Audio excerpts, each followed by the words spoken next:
Welcome to Ancient Wisdom, a sanctuary where timeless wisdom guides you into deep, restful sleep. Let the wisdom of the ages quiet your mind, ease your worries, and carry you gently into the night. If you're here to relax, reflect, and drift into peaceful slumber, you're exactly where you need to be. Before you get too cozy, take a moment to like this video and subscribe to the channel. It really helps me bring more soothing content your way. Also, I'd love to know, where are you tuning in from, and what time is it for you right now? Share in the comments below. Now, settle in, get comfortable, and let the wisdom of the ages guide you into deep, restful sleep. Have you ever wondered why, despite being constantly connected through social media, many of us still feel isolated and undervalued? It's a strange paradox of our modern times. We're surrounded by people, yet often feel unnoticed by those who matter most. If you've ever felt like you're not as important to others as they are to you, this video is for you. Today, we'll explore ancient Stoic wisdom to help you become more valued and appreciated by those around you. 1. Prioritize your own needs. Imagine you're on an airplane and the oxygen masks drop. What's the first thing they tell you to do? Put on your own mask before helping others. In life, the same principle applies. Often, we sacrifice our own needs for others, leading to burnout and lack of self-respect. Epictetus, a renowned Stoic philosopher, emphasized that self-mastery and self-knowledge are key to a meaningful life. By understanding and prioritizing your own needs, you build a foundation of self-respect that naturally attracts others. For example, set aside time each day for self-care, whether it's a quiet moment with a book, a walk in the park, or a hobby you love. 2. Cultivate independence. Think of a lighthouse standing tall and firm amidst a storm. It doesn't rely on anything else to shine. Similarly, Stoicism teaches the importance of self-reliance and independence. Making decisions without constantly seeking external approval makes you more confident and attractive to others. People respect those who can stand by their beliefs and values. This doesn't mean isolating yourself, but being the captain of your own ship. For instance, take charge of your career path by setting clear goals and pursuing them with determination without waiting for validation from others. 3. Create a sense of absence. Absence makes the heart grow fonder, right? If you're always readily available, people might take you for granted. In our busy world, time is a precious commodity. By occasionally being unavailable, you allow others to recognize and appreciate your presence more. For instance, don't always be the first to respond to messages or drop everything to meet up. Let people experience your absence and realize your value. 4. Set boundaries on availability. Are you the person who says yes to everything? It's time to change that. Constantly saying yes can lead people to take your time for granted.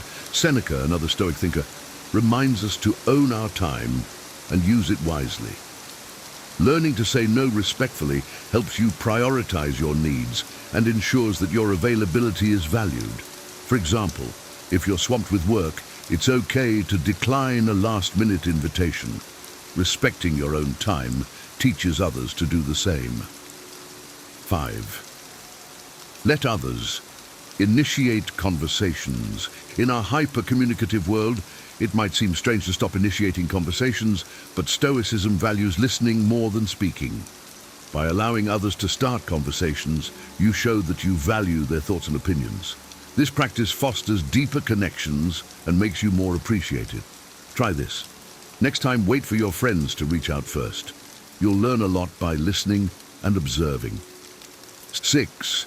Embrace patience. Patience is a virtue, and in Stoicism, it's a powerful tool. In a world driven by immediate gratification and constant distractions, the ability to wait calmly is rare and admirable. Patience isn't about being passive, it's about maintaining emotional control and composure. By showing patience, you project strength and stability, making others appreciate your presence more. For instance, in stressful situations at work, stay calm and composed instead of reacting impulsively. 7. Keep a little mystery.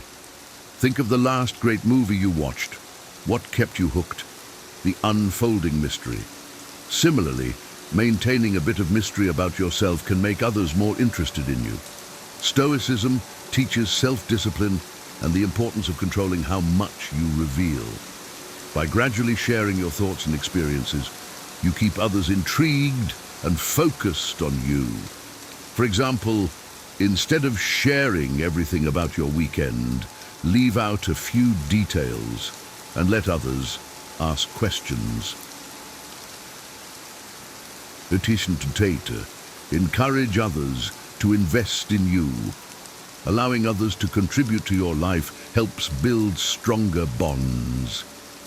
When people offer advice, assistance, or support, they feel valued and appreciated. Stoicism emphasizes our interdependence, and by letting others help you, you enrich your relationships. This mutual investment creates a virtuous cycle of respect and value. For example, ask a colleague for their input on a project or accept help when offered, showing that you value their contribution. 9. Focus on quality over quantity. In relationships, Stoicism advises focusing on the quality of interactions rather than the quantity. Deep, meaningful conversations and connections are more valuable than numerous superficial interactions. By investing time in cultivating genuine relationships, you ensure that your presence is truly valued. For instance, instead of attending every social event, spend quality time with a close friend, having deep conversations and truly connecting. 10. Practice generosity. Generosity, whether it's in the form of time, resources, or knowledge, can greatly enhance your value to others. Stoicism encourages us to help others without expecting anything in return. This act of selflessness builds strong bonds and makes others more likely to value and prioritize you. Remember, true wealth lies in meaningful relationships. For example, volunteer your time to help a friend with a move or share your expertise without expecting anything in return. Conclusion. Applying these Stoic principles can significantly impact how others perceive and value you. The goal is to foster genuine connections and build relationships based on mutual respect and integrity. By practicing these strategies, you can navigate modern life's complexities while staying true to yourself. Remember, the essence of Stoicism lies not just in transforming your relationships with others, but in transforming your relationship yourself. If you enjoyed this video, please leave a comment. Say wiser, so I know you watched till the end. Subscribe to our channel for more insights. Thank you for your attention. Be wiser, and until next time. Wisdom is like a baobab tree. No one individual can embrace it. True wisdom is vast and cannot be fully understood or possessed by one person alone. It requires collective understanding and sharing. It takes a whole village to raise a child. Raising a child is a communal effort that involves the support and guidance of the entire community, not just the parents. If you want to go fast, go alone. If you want to go far, go together. Working alone may yield quick results, but teamwork and collaboration lead to sustainable, long-term success. The child who is not embraced by the village will burn it down to feel its warmth. Neglected individuals may resort to drastic measures to gain attention or a sense of belonging. However long the night, the dawn will break. No matter how difficult or dark a situation is, it will eventually pass and give way to better times.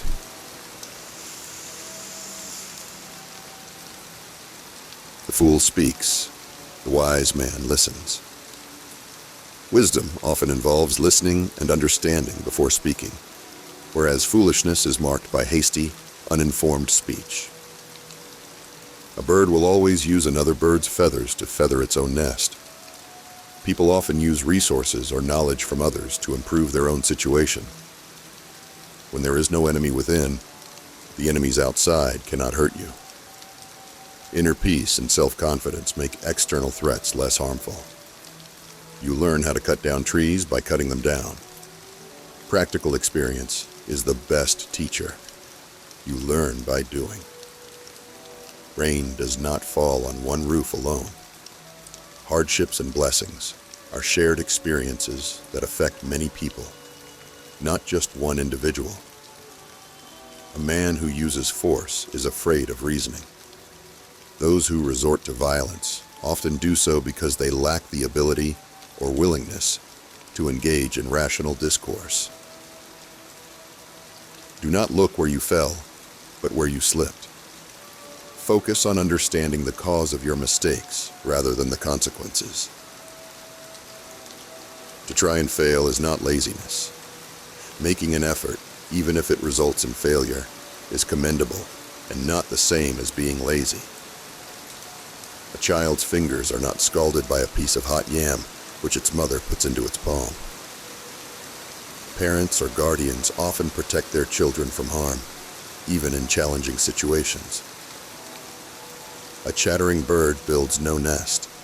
Talking too much without action leads to unaccomplished goals. Wisdom does not come overnight. Gaining wisdom is a gradual process that takes time and experience. He who learns, teaches. Knowledge is meant to be shared, and those who learn should also teach others. A single bracelet does not jingle. One person's efforts or actions may go unnoticed. Collaboration amplifies impact. A man who uses force is afraid of reasoning. Resorting to violence often indicates a fear of logical argument or persuasion. If you think you are too small to make a difference, you haven't spent the night with a mosquito.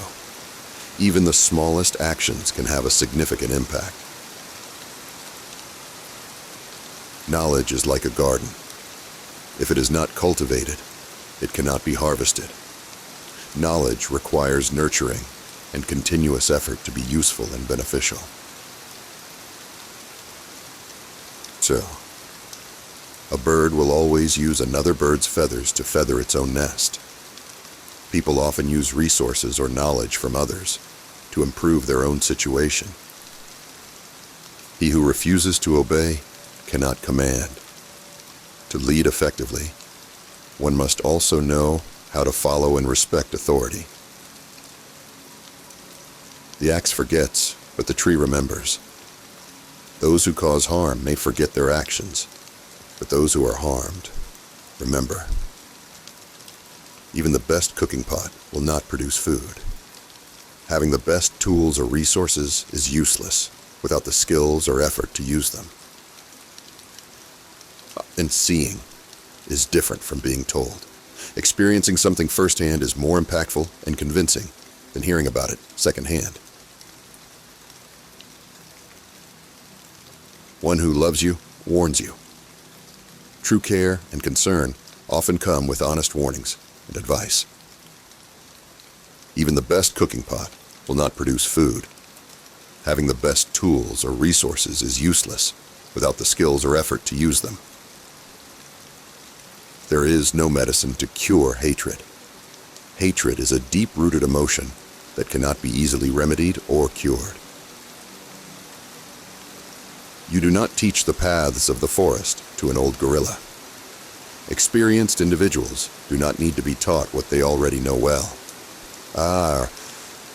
Turn. 15 Stoic questions that will change your life forever.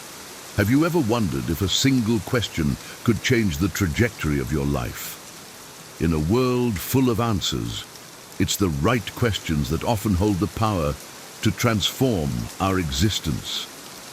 Drawing from the timeless wisdom of the Stoics, I've compiled 15 profound questions that can guide you towards a more intentional, meaningful, and fulfilling life. These questions are not just reflective exercises. They are powerful tools that can shape your actions, refine your character, and lead you to a life of purpose and resilience. Join me as we delve into these transformative inquiries and unlock the potential within you to live a life guided by wisdom and virtue. Number 1. What would my best self do? In every situation, envisioning your ideal self can serve as a powerful guide. This question compels you to transcend your immediate impulses and consider a higher standard of conduct. The Stoics teach that our character is the sum of our actions, repeated over time. By consistently asking what your best self would do, you align your actions with your values, fostering integrity and growth. This practice can help you navigate challenges with wisdom and resilience. It transforms moments of weakness into opportunities for strength and virtue. Envisioning your best self allows you to act with honor, patience, and courage, even in adversity. This question is not about perfection, but about striving to be better, making incremental progress towards your ideal. In doing so, you cultivate a life of purpose and meaning, guided by the virtues of wisdom, justice, courage, and moderation. The path to becoming your best self is continuous, requiring constant reflection and effort, but it leads to a deeply fulfilling life. Number 2, how are you measuring your life? Our lives are often defined by the metrics we choose to measure success. Hillel's wisdom, if I am not for myself, who is for me? And if I am only for myself, what am I? Prompts introspection about our motivations. Are you driven by external accolades or internal fulfillment? True Stoic wisdom lies in valuing personal growth, meaningful relationships, and contributions to society over transient achievements. By asking how you measure your life, you prioritize what truly matters. Are you seeking fame and fortune, or are you focused on making a difference? This question helps you align your daily actions with your deeper values, ensuring that your pursuits bring genuine satisfaction. The Stoic path encourages self-examination and the pursuit of a life well lived, where success is defined by virtue and wisdom rather than material gain. Reflecting on this question regularly can steer you away from superficial goals, guiding you towards a life of purpose, integrity, and lasting impact. Number 3, what can I learn from this? Life is replete with challenges and setbacks, but within each lies a valuable lesson. Asking yourself what you can learn from any situation fosters a growth mindset, turning adversities into opportunities for development. The Stoics believed that every experience, no matter how difficult, contributes to our personal evolution. By embracing this perspective, you transform pain into wisdom, mistakes into insights, and failures into stepping stones towards success.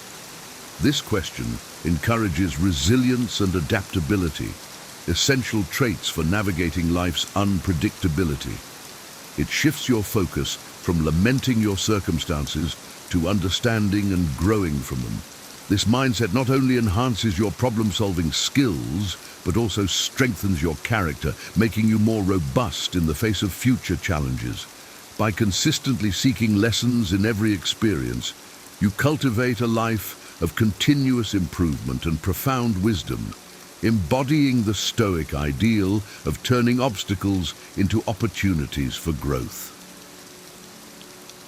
Number 4, does this actually matter? Marcus Aurelius urged us to ask if what we're engaged in is essential. Much of our distress arises from investing time and energy into trivial matters.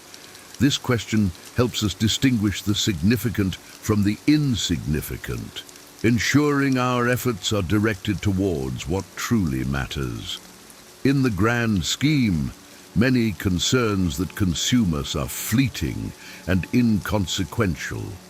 By regularly asking this question, you cultivate a sense of perspective, focusing on what will have lasting impact. This Stoic practice encourages you to let go of pettiness and distractions, allowing you to dedicate yourself to meaningful pursuits. It's a powerful reminder to prioritize your values, relationships and goals over transient worries and superficial engagements.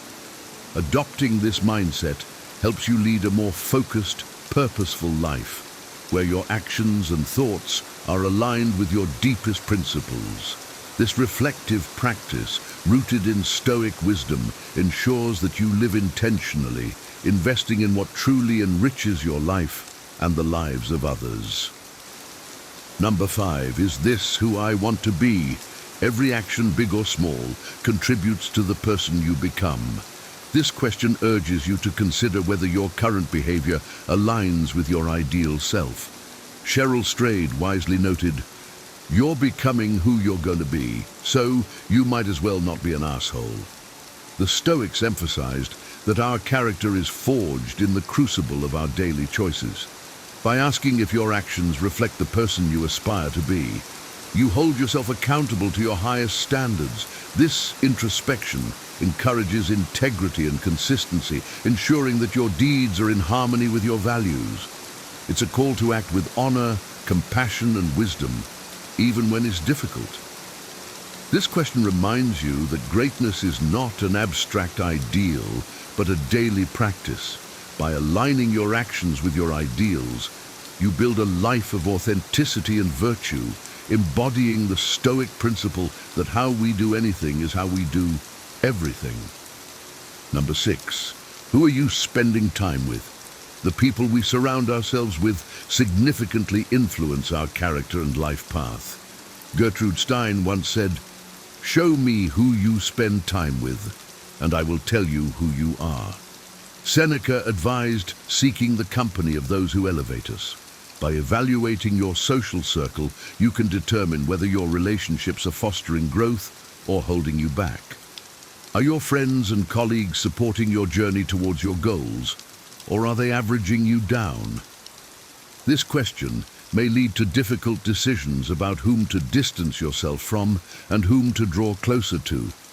Surrounding yourself with positive, inspiring individuals can propel you towards your aspirations, while negative influences can stagnate or derail your progress.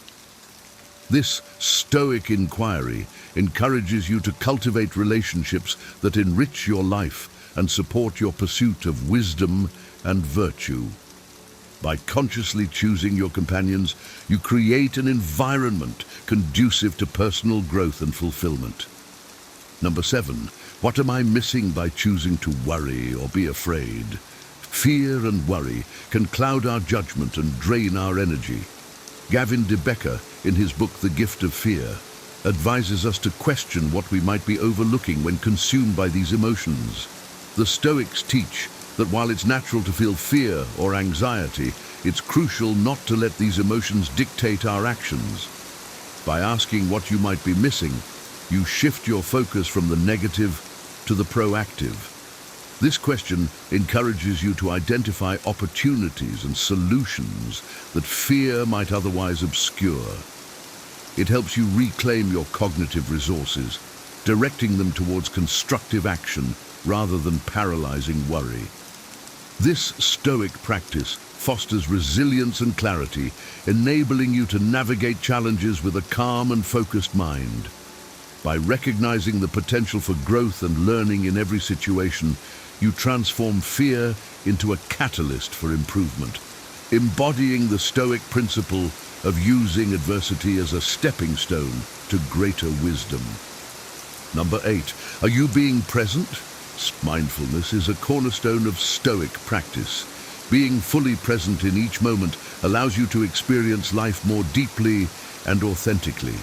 The Stoics believed that the present moment is all we truly have, as the past is gone and the future is uncertain. By asking yourself if you are being present, you bring your attention back to the here and now. This question encourages you to engage fully with your current activities and interactions, enhancing your experiences and relationships. It helps you appreciate the beauty and significance of each moment rather than being distracted by regrets about the past or anxieties about the future. This practice cultivates a sense of peace and fulfillment as you become more attuned to your surroundings and more connected to the people around you. By embracing the present moment, you embody the Stoic wisdom of living fully and intentionally, finding joy and purpose in the now.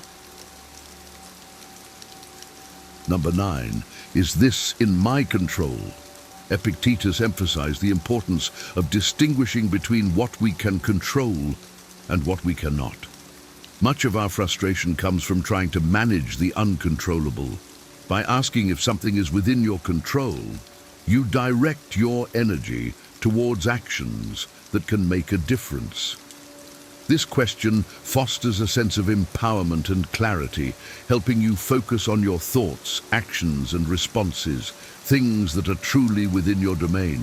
It frees you from the futile effort of worrying about external circumstances, allowing you to maintain your inner peace. This Stoic principle teaches that while we cannot control events, we can control our attitudes and actions. By consistently asking this question, you cultivate a mindset of proactive resilience, directing your efforts towards positive, constructive outcomes. This practice helps you navigate life's uncertainties with wisdom and composure, embodying the Stoic ideal of focusing on what you can change and accepting what you cannot.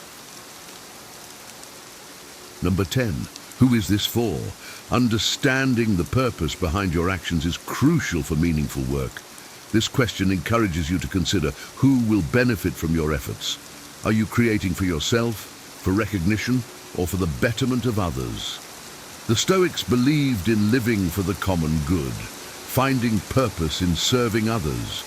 By asking who your work is for, you ensure that your actions are aligned with a higher purpose. This perspective fosters empathy and connection, reminding you that your contributions can have a significant impact on those around you.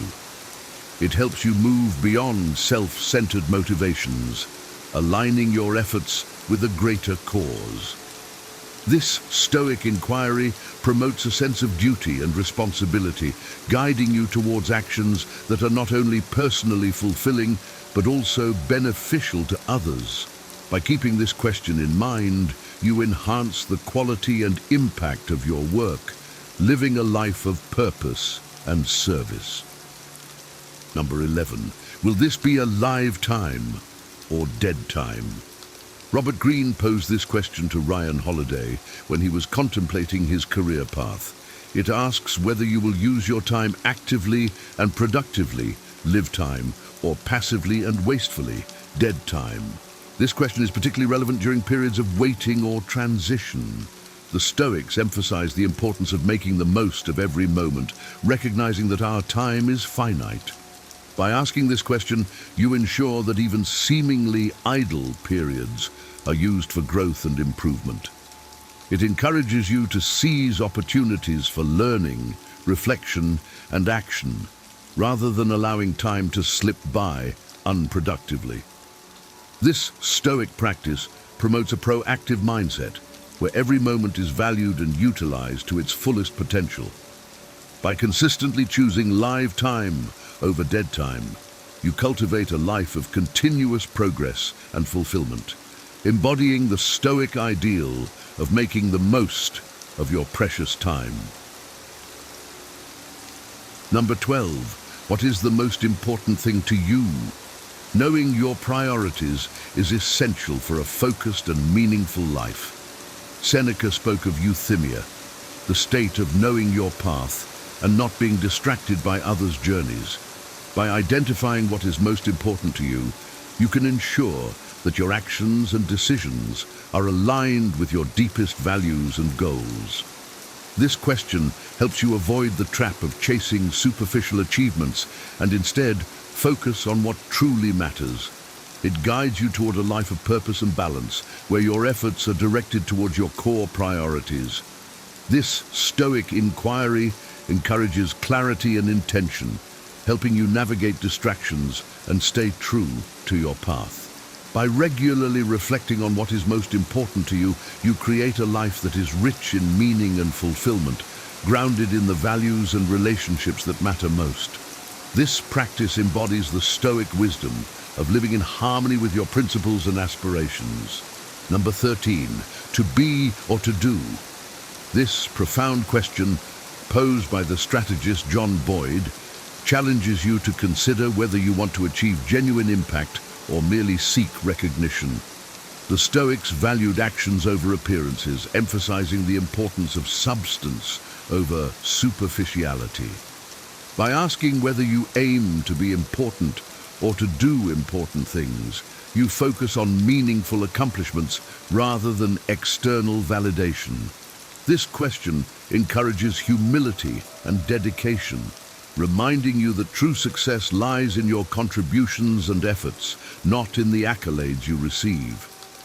It fosters a mindset of quiet excellence, where the focus is on making a difference rather than seeking praise.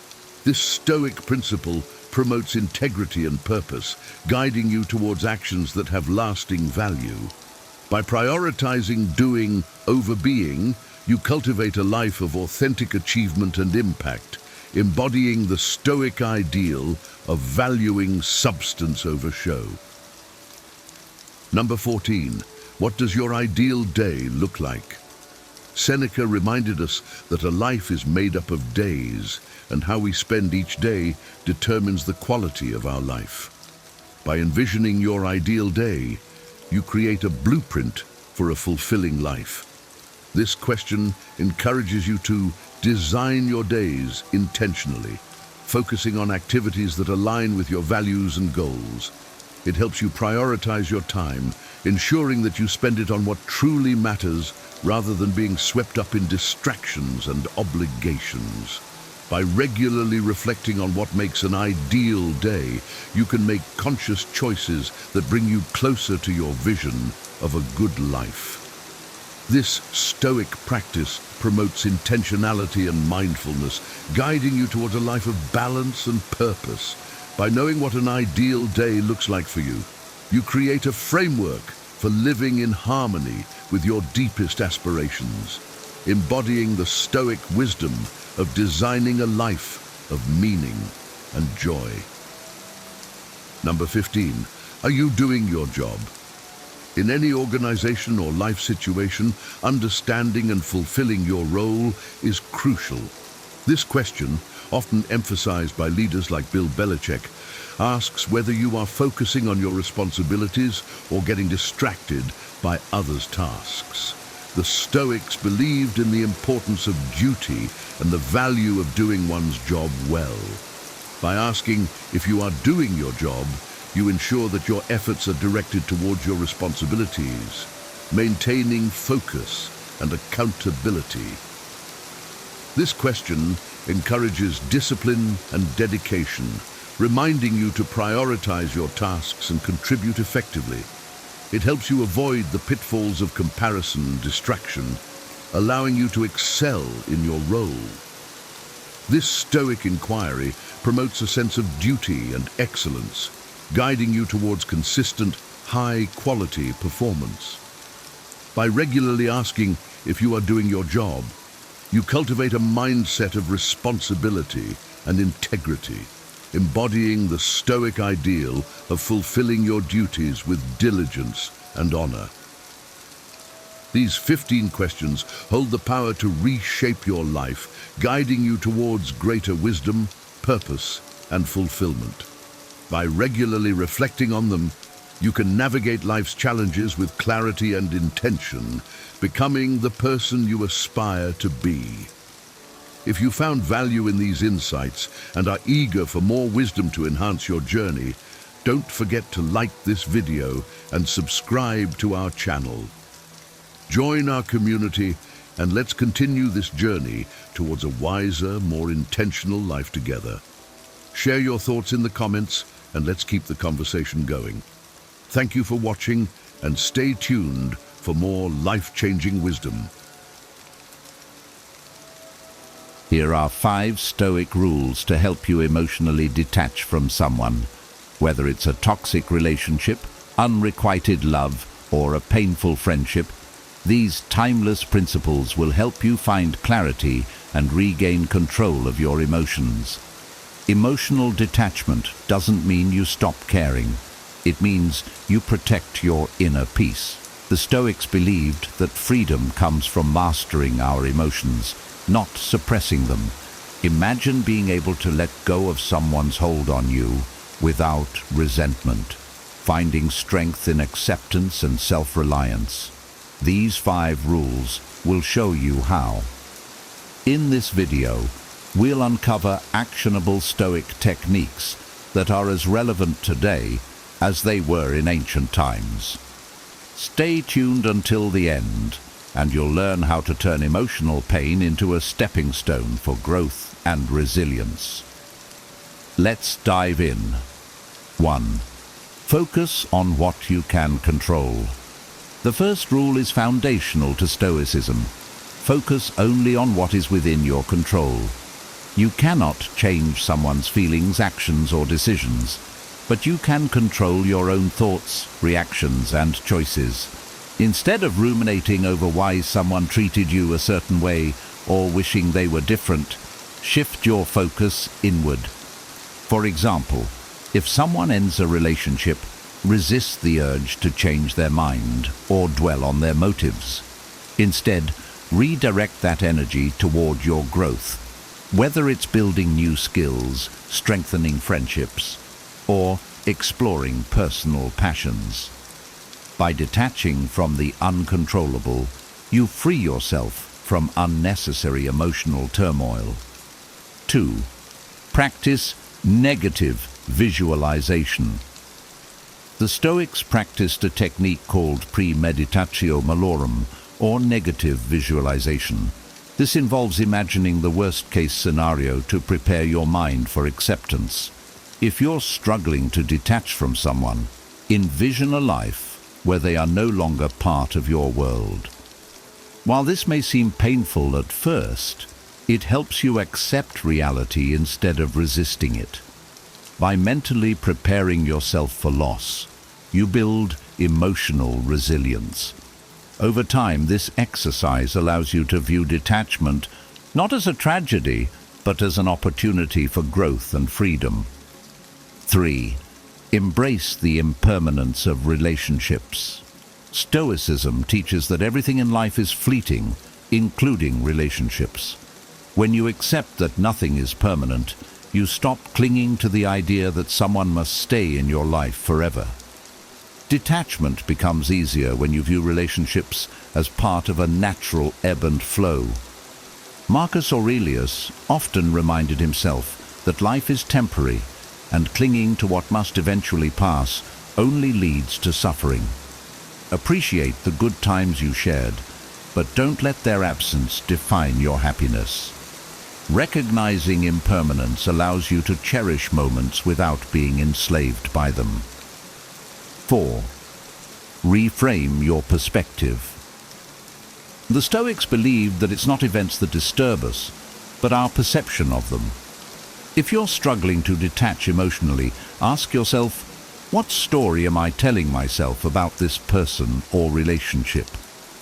Often, we idealize others or attach meaning to situations that don't serve us. Reframe the narrative. Instead of viewing their departure as a rejection, see it as an opportunity for growth. Instead of focusing on what you've lost, focus on what you've gained: strength, independence, and a clearer understanding of what you truly need in your life. 5. Build inner strength through self-reliance. The final rule is to cultivate self-reliance. Stoics believed that true happiness comes from within not from external relationships. While connections with others can enhance our lives, they should never be the foundation of our emotional stability. Develop habits that nurture your inner strength.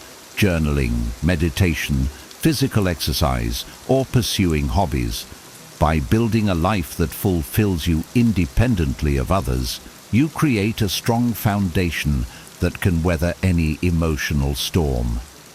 Detachment becomes a natural outcome of knowing that your worth isn't tied to anyone else. 6. Observe without attachment. The Stoics taught the value of observing situations and people objectively, without attaching emotions to them. Detachment often starts with shifting your perspective from being deeply involved to being a calm observer. This doesn't mean you stop caring, but that you view the situation with clarity and neutrality. For instance, if you're struggling with a breakup, focus on observing your feelings without judgment. Instead of saying, "I can't live without them," try, "I feel sadness, but this is temporary." By creating this mental distance, you gain the ability to respond thoughtfully instead of reacting impulsively. Observation without attachment frees you from the emotional entanglements that make detachment difficult. It's a skill that, with practice, can transform how you navigate all relationships. 7. Limit your exposure. Stoics believed in avoiding unnecessary pain. If seeing or interacting with someone makes emotional detachment harder, it's wise to limit your exposure. This isn't avoidance. It's a strategy to create space for healing and regaining emotional equilibrium. For example, unfollow them on social media, avoid places where you might bump into them, and minimize unnecessary conversations. By reducing triggers, you give your mind the opportunity to process emotions and build resilience. Over time, this distance helps you detach more naturally, without resentment or frustration. Limiting exposure isn't a sign of weakness, it's an act of self-preservation that aligns with the Stoic principle of focusing on what serves your growth. 8. Detach from the outcome. Stoics emphasize letting go of attachment to outcomes. Often, our difficulty in emotionally detaching stems from wanting a specific result, whether it's reconciliation, validation, or closure. The truth is, these outcomes are often outside our control, and focusing on them only prolongs emotional pain. Instead, adopt the mindset that whatever happens is for your highest good, even if it's not what you originally hoped for. Trust that the future holds opportunities you can't yet see. When you release your grip on the outcome, you free yourself from the chains of expectation and open the door to peace. 9. Practice gratitude for the lessons. Even painful relationships teach valuable lessons. The Stoics encouraged finding gratitude in every experience, good or bad. Detachment becomes easier when you focus on what the relationship taught you rather than what you've lost. For instance, a difficult breakup might teach you the importance of setting boundaries, valuing yourself, or recognizing red flags. By reframing the experience as a lesson, you shift your mindset from victimhood to empowerment. Gratitude allows you to appreciate the past without being tied to it, making emotional detachment a natural process. 10. Accept what is, not what you wish it were. Acceptance is a cornerstone of Stoic philosophy. Emotional detachment often begins with fully accepting the reality of a situation. Resistance only leads to prolonged suffering, while acceptance creates the space needed to heal and move forward. For example, instead of wishing someone would come back or change, accept them as they are, and the situation as it is. This doesn't mean you condone their actions or the pain they caused. but you stop fighting against reality. Acceptance brings peace, allowing you to let go of emotional attachments that no longer serve you. The Stoics believed that freedom lies in aligning with reality, not resisting it. By practicing acceptance, you can emotionally detach with grace and find the strength to move forward. Detaching emotionally from someone isn't about shutting yourself off. It's about freeing yourself to live with peace and purpose. By focusing on what you can control, practicing acceptance and building inner strength, you can transform emotional pain into personal power. Which of these Stoic rules resonates with you the most? Share your thoughts in the comments below. Don't forget to like this video, subscribe for more wisdom on resilience and self-mastery, and share this with someone who might need it. Thank you for watching, and we'll see you in the next one. 10 ways to overcome betrayal in your relationship. Betrayal. Few words cut as deeply. It feels like a dagger to the heart, shattering trust and leaving us questioning everything we thought we knew. Marcus Aurelius once said, "Choose not to be harmed, and you won't feel harmed. Don't feel harmed, and you haven't been." While this wisdom may seem distant in the midst of pain, it reminds us of an empowering truth. Our healing begins with our response. What is betrayal in a relationship? It can take many forms: infidelity, dishonesty, emotional neglect, or even the breaking of promises. Betrayal shakes the very foundation of trust and security we build with another. And yet, within this chaos lies an opportunity for profound growth. The purpose of this video is not to minimize your pain, but to guide you through it with practical strategies rooted in wisdom and compassion. Whether you choose to repair your relationship or focus on self-healing, the steps ahead are about reclaiming your power and finding peace, no matter how difficult the path may seem. Remember, as Seneca wrote, every new beginning comes from some other beginning's end. Healing takes time, and your journey will be unique to you. The scars betrayal leaves may never fully disappear, but they can become the marks of resilience, strength, and wisdom. This video will share 10 actionable ways to overcome betrayal, strategies designed to help you process, rebuild, and move forward with grace and clarity. No matter how broken things feel now, there is a way through. Stay with me as we explore these timeless truths and practical steps. You are stronger than you think, and the journey to healing begins today. 1. Acknowledge your feelings. When betrayal strikes, the storm of emotions can feel overwhelming: anger, sadness, confusion, even guilt. It's tempting to suppress these feelings, to put on a stoic mask and pretend everything is fine. But true stoicism teaches us not to deny our emotions, but to observe and understand them. As Seneca said, "He who is brave is free." Freedom begins with acknowledging the truth of how you feel. Allow yourself the space to grieve. Betrayal isn't just a wound to the relationship, it's a wound to your sense of self, your trust, and your expectations of the future. Write down your feelings, talk to a trusted friend, or simply sit with your emotions in quiet reflection. This isn't weakness, it's courage. Only by facing the storm can we begin to calm it. But there's a key distinction. While you must feel your emotions, you must not let them govern you.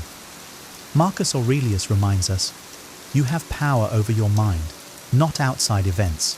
Realize this, and you will find strength." Betrayal is an outside event. Your emotions are your mind's response. Acknowledge them, but don't let them consume you. Practical steps can help. Set aside a specific time each day to reflect, whether through journaling or meditation. This creates a container for your feelings, preventing them from spilling uncontrollably into every part of your life. Remind yourself that emotions, like waves, rise and fall. They do not last forever. By acknowledging your feelings, you honor your humanity and lay the groundwork for healing. It is a necessary step, a testament to your strength. Painful as it is, this process will bring clarity, and clarity is the foundation of wisdom. 2. Seek honest communication. In the aftermath of betrayal, silence often becomes a refuge, both for you and your partner. Yet silence can be a breeding ground for misunderstanding and resentment. Honest communication is painful, yes, but it's also essential. Epictetus said, "We have 2 ears and 1 mouth, so that we can listen twice as much as we speak." Listening, truly listening, is where healing begins. Start by asking yourself what you need to understand. What questions are haunting you? What clarity do you seek? Then, create a space where both you and your partner can speak openly. Approach this conversation with courage and composure, not as a battlefield, but as a meeting of 2 flawed human beings seeking truth. However, honesty isn't just about speaking, it's also about hearing truths you may not want to face. Your partner's reasons for their betrayal may sting, but understanding their perspective without justifying their actions can offer insight. As Seneca wisely observed, the first step toward making the irrational rational is to understand it. Practical steps include choosing a neutral, calm moment for this discussion, ensuring there are no distractions, and setting ground rules for respectful communication. Use I statements to express how the betrayal has impacted you, such as, "I feel hurt because I trusted you with this part of me." Honest communication doesn't guarantee reconciliation, but it paves the way for clarity about your partner's intentions and your own feelings. Clarity, in turn, helps you decide whether to rebuild or release the relationship.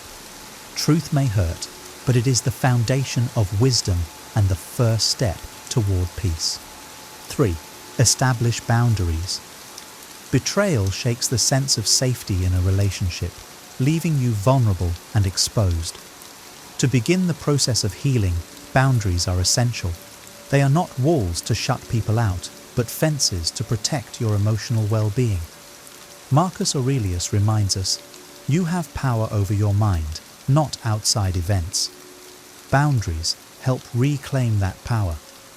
Start by identifying what you need to feel safe. Is it time apart? Is it transparency from your partner about their actions? Is it a pause on certain types of intimacy while you process your emotions? Boundaries are deeply personal and may evolve as you heal. Their purpose is not to punish your partner, but to create a space where you can begin to trust yourself again. Communicate these boundaries clearly. For example, you might say, "I need you to share your whereabouts during this period because it helps rebuild trust," or "I need some time alone to process how I feel." Boundaries must be respected to be effective, so be firm but fair in enforcing them. Seneca said, "No man can have a peaceful life who thinks too much about lengthening it." Similarly, you cannot find peace if you are constantly focused on the actions of another. Boundaries shift that focus inward, giving you control over your emotional environment. Practical steps include writing down your boundaries and discussing them with your partner calmly. Recognize that boundaries are about self-respect and self-care, not control. By setting and honoring these limits, you create a framework where healing, if possible, can begin to take root. 4. Seek professional help. Betrayal is a heavy burden, and sometimes the wisest action is to seek guidance. Therapy or counseling provides a structured space where emotions can be explored and processed. As Epictetus advised, if you want to improve, be content to be thought foolish and stupid. Asking for help is not weakness. It is a brave step toward improvement. Professional help offers a neutral perspective, free from the biases of friends or family. A therapist can help you untangle the knot of emotions that betrayal creates: anger, sadness, self-doubt, and guide you toward clarity. They can also help you and your partner navigate the complexities of reconciliation if that is your goal. Couples therapy, in particular, can be invaluable. It creates a space for honest dialogue and provides tools to rebuild trust. But even if your partner is unwilling to participate, individual therapy can be just as transformative. It focuses on your healing, your growth, and your future. Practical steps include researching therapists who specialize in relationship issues or trauma and scheduling an initial session. Don't be afraid to try more than one therapist to find someone who resonates with you. Many therapists also offer virtual sessions, making it easier to prioritize this step. The journey of healing is rarely a solitary one. As Seneca wrote, "No one can live happily who has regard to himself alone and transforms everything into a question of his own utility." Seeking professional help is a way of inviting wisdom, guidance, and support into your life. It is a sign of strength, not surrender. 5. Practice self-care. When betrayal leaves you emotionally depleted, self-care becomes not just important, but essential. It is the anchor that keeps you steady in the storm. As Marcus Aurelius said, "You have power over your mind, not outside events. Realize this, and you will find strength." Practicing self-care is an act of reclaiming that power. Self-care is not a luxury, it's a necessity for healing. It's about tending to your emotional, mental, and physical well-being. Start with the basics. Prioritize sleep, eat nourishing foods, and move your body regularly. Physical health directly impacts emotional resilience. Activities like yoga, walking, or even deep breathing can calm the mind and reduce stress. Emotional self-care involves nurturing your inner world. Journaling can help you process your thoughts, while meditation can quiet the mental noise. Dedicate time to activities that bring you peace and joy, whether it's reading, painting, or spending time in nature. These moments remind you that life exists beyond the pain of betrayal. But self-care is also about boundaries, protecting your energy from people or situations that drain you. It's saying no when you need to and not feeling guilty about putting yourself first. Remember Seneca's wisdom: "As is a tale, so is life." Not how long it is, but how good it is what matters. Prioritize quality moments that restore you. Practical steps include creating a self-care routine, even if it's just 15 minutes a day. Start small. Drink a cup of tea mindfully. Write down 3 things you're grateful for, or take a short walk outside. These small acts of care remind you that you are worth the effort and that healing begins with nurturing yourself. 6. Avoid rushing decisions. In the aftermath of betrayal, the urge to make immediate decisions, whether to leave, forgive, or retaliate, can be overwhelming. But impulsive choices, made in the heat of emotion, often lead to regret. As Epictetus taught, it's not what happens to you, but how you react to it that matters. Pausing allows your reaction to be thoughtful, not reactionary. Healing is a process, and clarity emerges with time. Decisions made too quickly may not align with your long-term needs and values. For example, leaving a relationship out of anger might deny you the chance to fully understand what happened, while forgiving too quickly might leave unresolved wounds festering beneath the surface. Instead, give yourself permission to pause. Reflect on what you truly want and need, separate from the immediate pain. Consider journaling or speaking with a trusted friend or therapist to explore your feelings. Ask yourself questions like, what would a wise future version of myself advise me to do? Marcus Aurelius advised, if you are distressed by anything external, the pain is not due to the thing itself, but to your estimate of it, and this you have the power to revoke at any moment. By waiting, you give yourself the power to assess the betrayal from a position of strength, not vulnerability.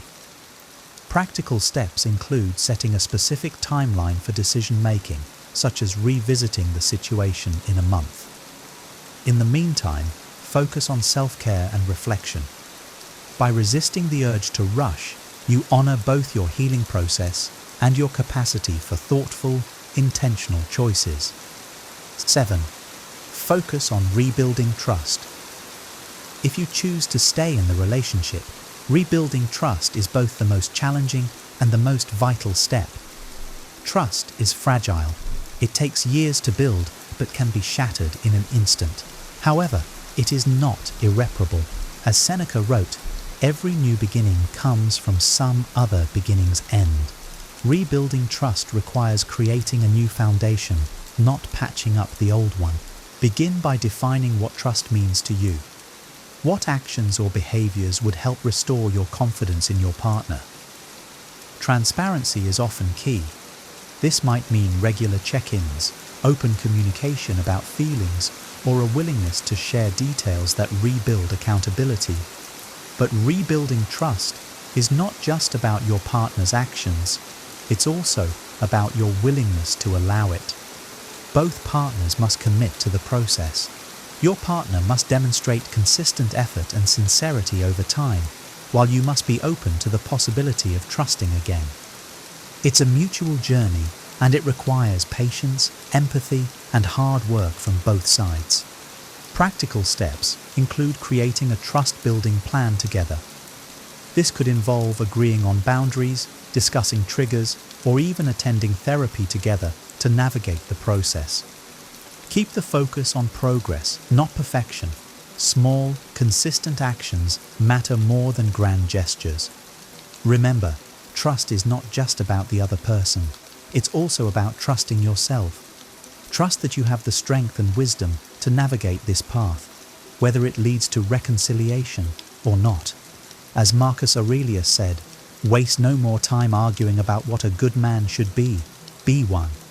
Embody the trust and integrity you seek, and let your actions reflect your values. 8. Surround yourself with supportive people. Betrayal can feel isolating, as if the world has shrunk to the pain you're experiencing. But as Marcus Aurelius reminds us, we were born for cooperation. Leaning on others during this time is not a sign of weakness. It's a reminder that healing is often a communal process.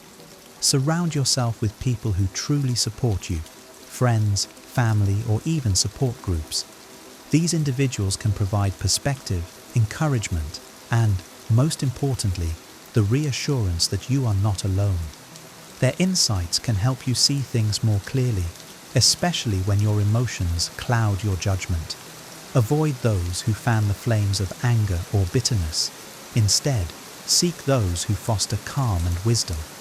Sharing your experience can be therapeutic, but be selective about whom you confide in. Choose people who will listen without judgment and respect your boundaries. Sometimes, even professional support groups or online communities can offer a safe space to share your journey and gain strength from others' experiences. Practical steps include reaching out to trusted individuals and setting up time to talk, even if it's a short phone call or coffee meeting. If you feel isolated, consider joining a local or virtual support group focused on relationship healing. Seneca wrote, "Friendship always benefits. Love sometimes injures." During this period, lean on friendships and relationships that nurture you, not those that drain you.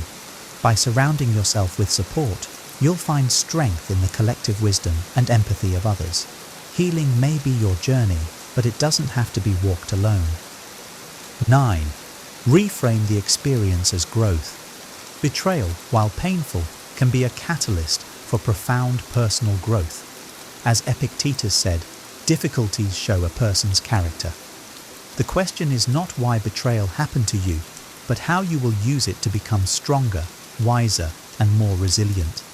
Instead of seeing this experience solely as a loss, view it as an opportunity for self-discovery. What have you learned about your boundaries, values, and needs? Perhaps you've gained clarity about the kind of relationship you truly deserve. Maybe you've discovered untapped inner strength in enduring this trial. These lessons, though hard-earned, can transform you. Reframing does not mean minimizing your pain. Instead, it's about finding meaning within it. Marcus Aurelius reminds us, "The impediment to action advances action. What stands in the way becomes the way." The betrayal may have been an obstacle, but it also serves as a teacher, guiding you toward greater self-awareness and personal growth. Practical steps include journaling about what this experience has taught you, or meditating on how it has shaped your perspective. Create a list of ways you've grown since the betrayal, whether it's increased emotional resilience, clearer boundaries, or deeper self-respect. By reframing the betrayal as growth, you reclaim power over your narrative. You are no longer defined by what happened to you, but by how you responded to it.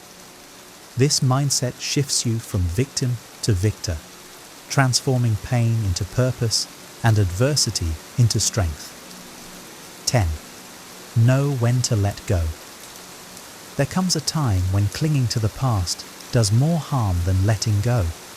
As Seneca wisely said, to bear trials with a calm mind robs misfortune of its strength and burden. If the relationship has become toxic, unrepairable, or harmful to your well-being, releasing it is an act of self-respect, not failure. Letting go doesn't mean erasing the memories or pretending the betrayal never happened. It means accepting the reality of the situation and prioritizing your peace over the attachment to what once was. Holding on to resentment or false hope only prolongs your pain. By letting go, you create space for healing, growth, and eventually something better. This step is often the hardest because it involves confronting fear of being alone, fear of the unknown, or fear of starting over. But Marcus Aurelius reminds us, it is not death that a man should fear, but he should fear never beginning to live.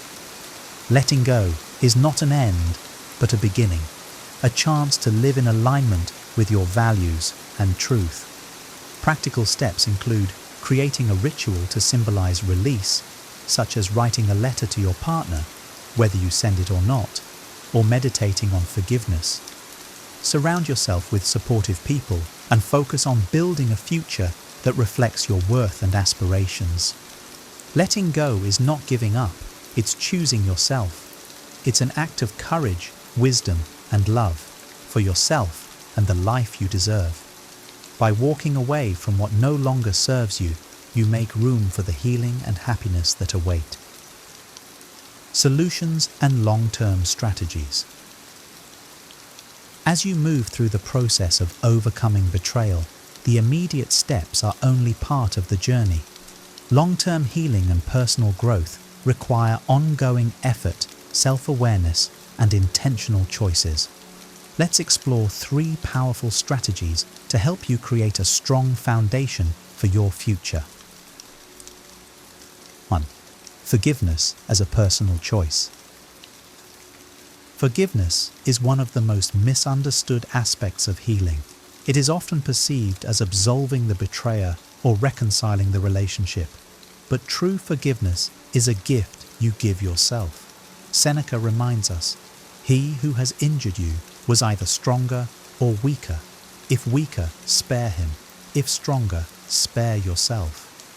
Forgiveness frees you from the chains of anger and resentment that keep you tethered to the past. Forgiveness does not mean forgetting or condoning the betrayal.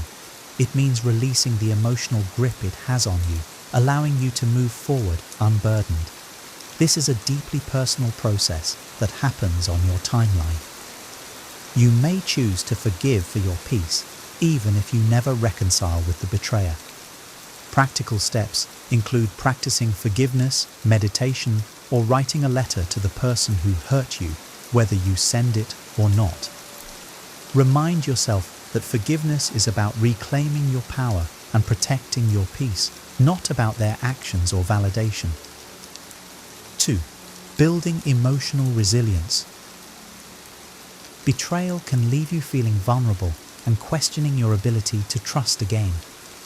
To protect yourself in future relationships, building emotional resilience is essential.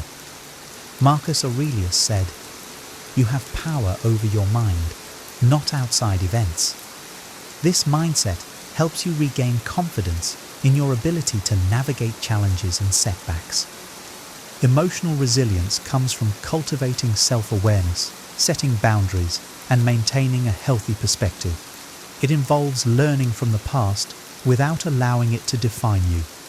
Practice mindfulness to stay present, focus on what you can control, and remind yourself that your worth is not determined by how others treat you. Practical steps include engaging in daily mindfulness exercises, setting small personal goals to rebuild confidence, and seeking out new experiences that expand your comfort zone. Resilience grows through action and reflection, reinforcing your strength over time. 3. Creating a new chapter. Every ending holds the seed of a new beginning. As Epictetus wisely advised, don't explain your philosophy, embody it. Whether you choose to stay in the relationship or move on, now is the time to craft a new chapter for yourself. One rooted in your values, wisdom, and aspirations. If you reconcile, work with your partner to rebuild the relationship with honesty and mutual respect. If you choose to move on, focus on rediscovering your identity, setting new goals, and creating a vision for your future. This is your opportunity to reimagine your life, free from the constraints of the past. Practical steps include defining your personal goals, whether in relationships, career, or self-development, and taking small steps toward them. Surround yourself with inspiring people and engage in activities that bring joy and fulfillment. Remember, the end of one chapter is not the end of your story. Overcoming betrayal is one of the hardest journeys you'll ever face, but it's also one of the most transformative. As you navigate the pain, remember that every step forward, no matter how small, is a victory. You have the power to turn this experience into a story of resilience, growth, and strength. As Marcus Aurelius said, you have power over your mind, not outside events. Realize this, and you will find strength. That strength is already within you. Use it to heal, rebuild, and create the life you deserve. One rooted in wisdom, trust, and self-respect. Remember, you are not defined by what happened to you, but by how you rise from it. Embrace your journey, honor your strength, and know that brighter days lie ahead. Trust yourself. You have everything within you to heal, rebuild, and create a future filled with wisdom and peace. If this video resonated with you and you'd like to see more content that empowers you to live with wisdom and purpose, please like this video and subscribe to the channel. By doing so, you'll join a community dedicated to personal growth and resilience. Don't forget to hit the notification bell so you never miss a new upload. Your journey doesn't have to be walked alone, and together we can turn pain into power. Thank you for watching, and remember, brighter days are ahead. You've got this.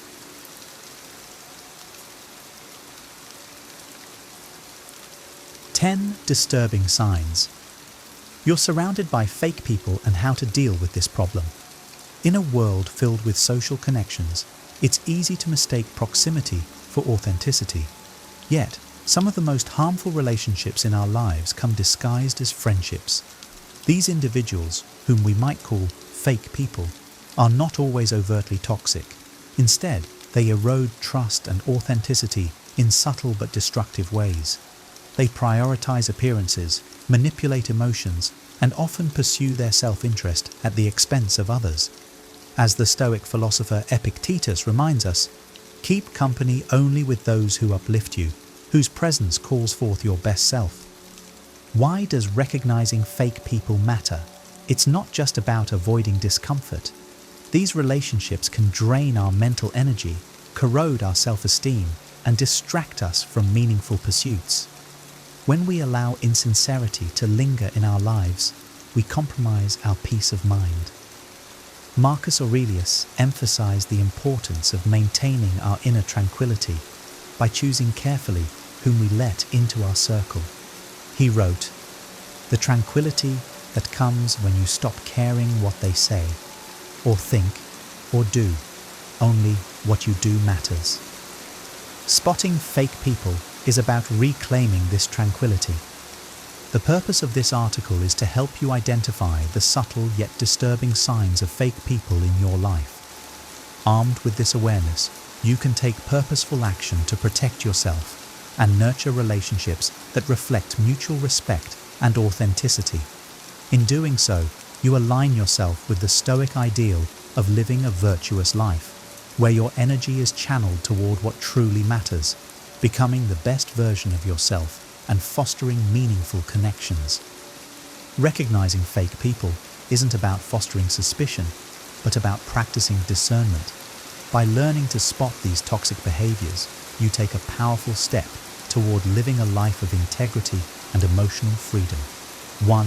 Excessive flattery that feels insincere or manipulative. Flattery, when sincere, can uplift and inspire, but when it's used as a tool for manipulation, it becomes a trap. Fake people often shower others with excessive praise, not to express genuine admiration, but to disarm or manipulate them.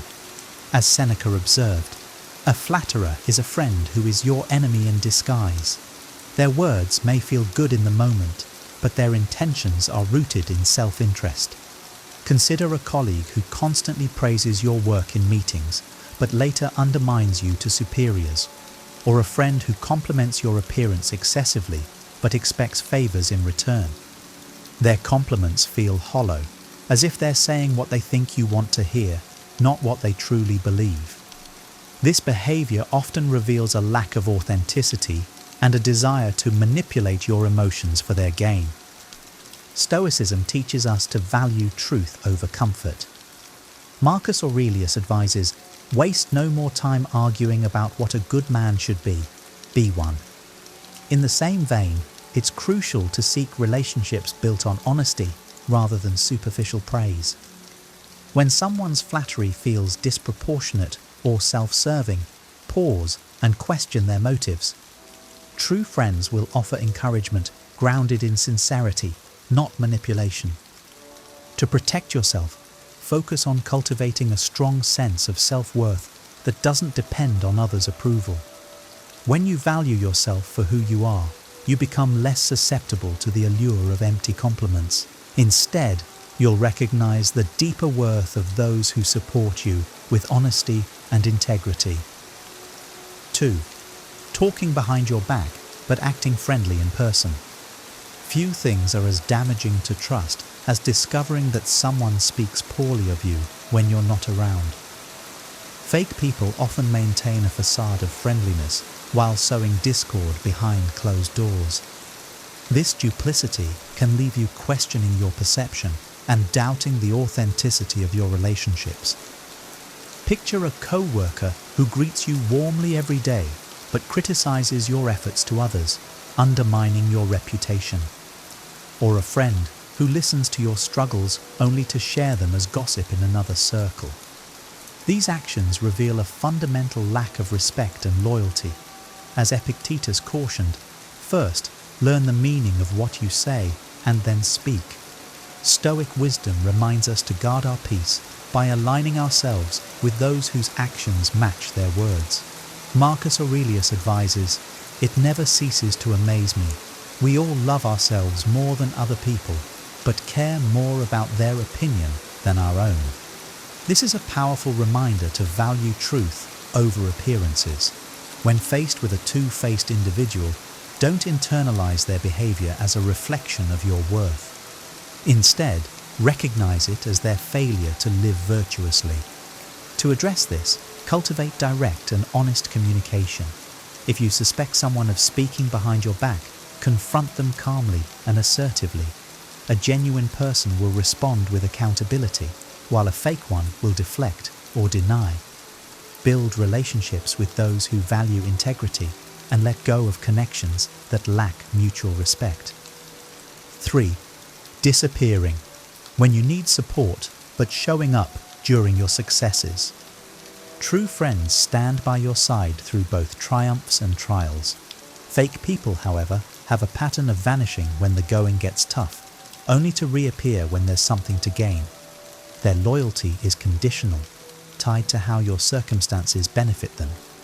As Seneca noted, adversity is the truest touchstone of friendship.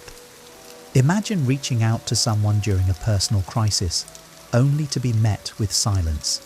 Later, when you achieve a milestone or success, they're the first to show up, eager to share in the spotlight. Their behavior reveals a lack of genuine care. They value what you can offer them, not who you are. Stoicism teaches us to accept hardships as part of life's natural ebb and flow. Marcus Aurelius wrote, "Don't be surprised. Everything in life is but what you make it." Similarly, the presence of fake people during difficult times shouldn't surprise you. Instead, let it sharpen your discernment. To protect yourself, pay attention to who remains during challenging moments. These are the people who value you unconditionally. Limit your emotional investment in those who disappear when you need them most. By focusing on authentic relationships, you free yourself from the disappointment of unmet expectations and align with Stoic principles of self-sufficiency and resilience. 4. Constantly competing with you or one-upping your experiences. A hallmark of fake people is their inability to celebrate your successes without feeling threatened. They often turn every conversation into a competition, diminishing your achievements to elevate their own. This behavior reflects insecurity and a need for validation at your expense. As Marcus Aurelius wisely stated, "Be content with what you are and wish not for what you are not." Imagine sharing an exciting promotion only to hear, "That's nice, but when I was promoted, it was to an even higher position," or discussing a personal milestone only for them to immediately share a bigger accomplishment. Their focus isn't on you, but on how they can outshine you. Stoicism reminds us to focus on what is within our control, our own actions and thoughts. Comparing yourself to others or allowing their comparisons to affect you only leads to unnecessary suffering. As Epictetus taught, it is not what happens to you, but how you react to it that matters. Recognize that their behavior stems from their own struggles, not your inadequacy. To deal with these individuals, disengage from the competition they create. Avoid trying to match their one-upmanship and instead redirect the conversation to topics of mutual interest or genuine connection. Surround yourself with people who celebrate your successes as much as their own. By aligning with those who uplift rather than compete, you cultivate a community rooted in mutual respect and shared joy. 5. Showing little interest in your life unless it benefits them. Fake people often display selective interest. They'll engage with you only when they have something to gain. Conversations with them feel transactional, not mutual, leaving you feeling used rather than valued. Seneca captured this dynamic perfectly. Associate with people who are likely to improve you. Picture a friend who rarely asks about your life, but becomes highly attentive when they need advice, resources, or connections. Once their needs are met, their interest in you quickly fades. This lack of reciprocity reveals their self-centered motives and undermines genuine connection. Stoicism teaches us to cultivate relationships based on shared virtue, not utility. Marcus Aurelius advises, "Waste no more time on arguing what a good man should be one." True friends invest in your well-being because they care, not because they expect something in return. To address this, observe how others respond when you share your joys and struggles. Authentic friends will engage out of genuine interest, while fake ones will either redirect the conversation to themselves or lose interest. Limit your investment in relationships that lack reciprocity and focus on building connections with people who value you for who you are, not what you can provide. 6. Using gossip or lies to manipulate others' opinions about you. Fake people often rely on gossip and deceit to manipulate others' perceptions of you. They spread half-truths, twist facts, and sow seeds of doubt to undermine your reputation. This behavior reflects their insecurity and lack of integrity. As Epictetus said, The soul that is enslaved to its passions is tossed by the waves. Consider a co-worker who subtly criticizes you to your boss while maintaining a friendly demeanor toward you, or a friend who spreads personal information you shared in confidence to create drama. These actions are not only hurtful, but also indicative of someone who lacks the moral character to build trust. Stoicism emphasizes the importance of aligning with people who practice virtue. Marcus Aurelius wrote, "If it is not right, do not do it. If it is not true, do not say it." Fake people often fail this test, and their behavior reveals their character more than it damages yours. To protect yourself, avoid engaging in gossip yourself. By maintaining your integrity, you ensure that their lies hold less power. Confront manipulative individuals calmly and directly when necessary, but don't allow their actions to pull you into a cycle of negativity. Instead, focus on building relationships with individuals who value honesty and transparency.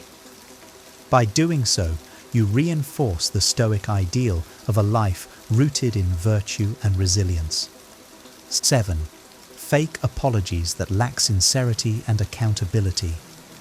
A fake person's apology is often a hollow performance designed to save face rather than make amends.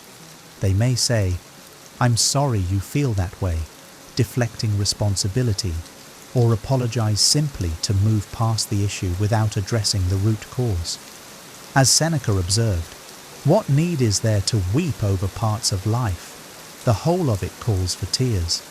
A fake apology underscores the pain of insincere relationships. Consider a friend who dismisses your hurt feelings with, "I didn't mean it like that, but if it upset you, sorry." Their words lack genuine remorse or a commitment to change. Such apologies fail to repair trust or strengthen the bond. Instead, they reveal a deeper unwillingness to prioritize mutual respect and growth. Stoicism teaches us to value actions over words. As Marcus Aurelius advised, waste no more time talking about what a good man should be one. A sincere apology involves acknowledgement of harm, accountability, and a genuine effort to change. Fake apologies fail this test, revealing the person's lack of authenticity. To address this, don't let empty words pacify you. Respond by calmly expressing what you need from an apology, such as accountability and change. If the person continues offering insincerity, it may be time to reevaluate the relationship. Surround yourself with individuals who value integrity and are willing to take responsibility for their actions, as these are the foundations of meaningful connections. 8. Mimicking your behavior or interests to blend in or gain favor. Fake people often mimic your mannerisms, hobbies, or preferences to gain your trust or approval. While imitation can be flattering when rooted in admiration, it becomes unsettling when it's used manipulatively. Epictetus warned, "Know, first, who you are, and then adorn yourself accordingly." Fake people, lacking this self-awareness, adopt others' identities to mask their own insecurities. Imagine a co-worker who suddenly shares your interests, or a friend who starts dressing, talking, or behaving just like you.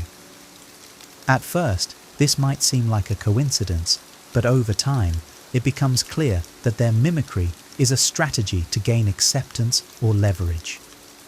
Stoicism teaches us to value authenticity above all.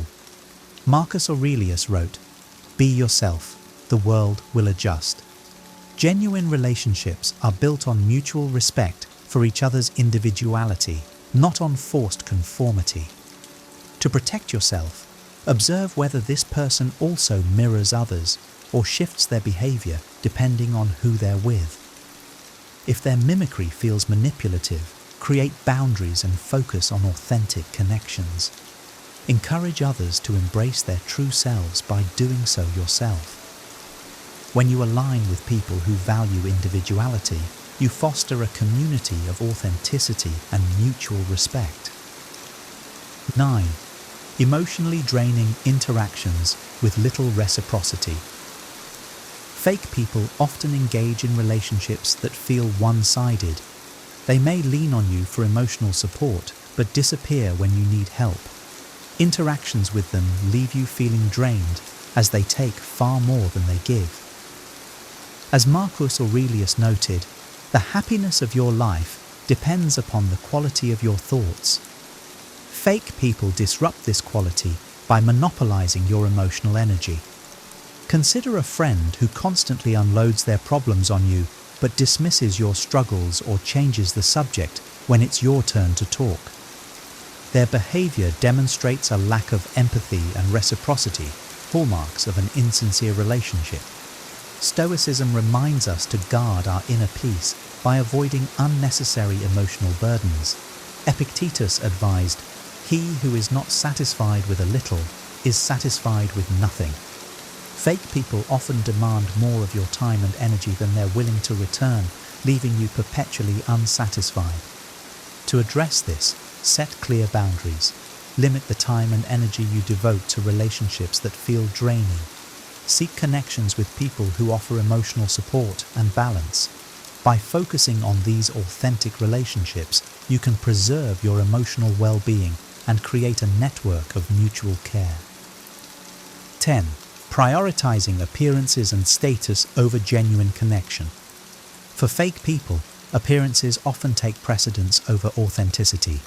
They prioritize how things look over how they feel, valuing social status and public image more than meaningful relationships.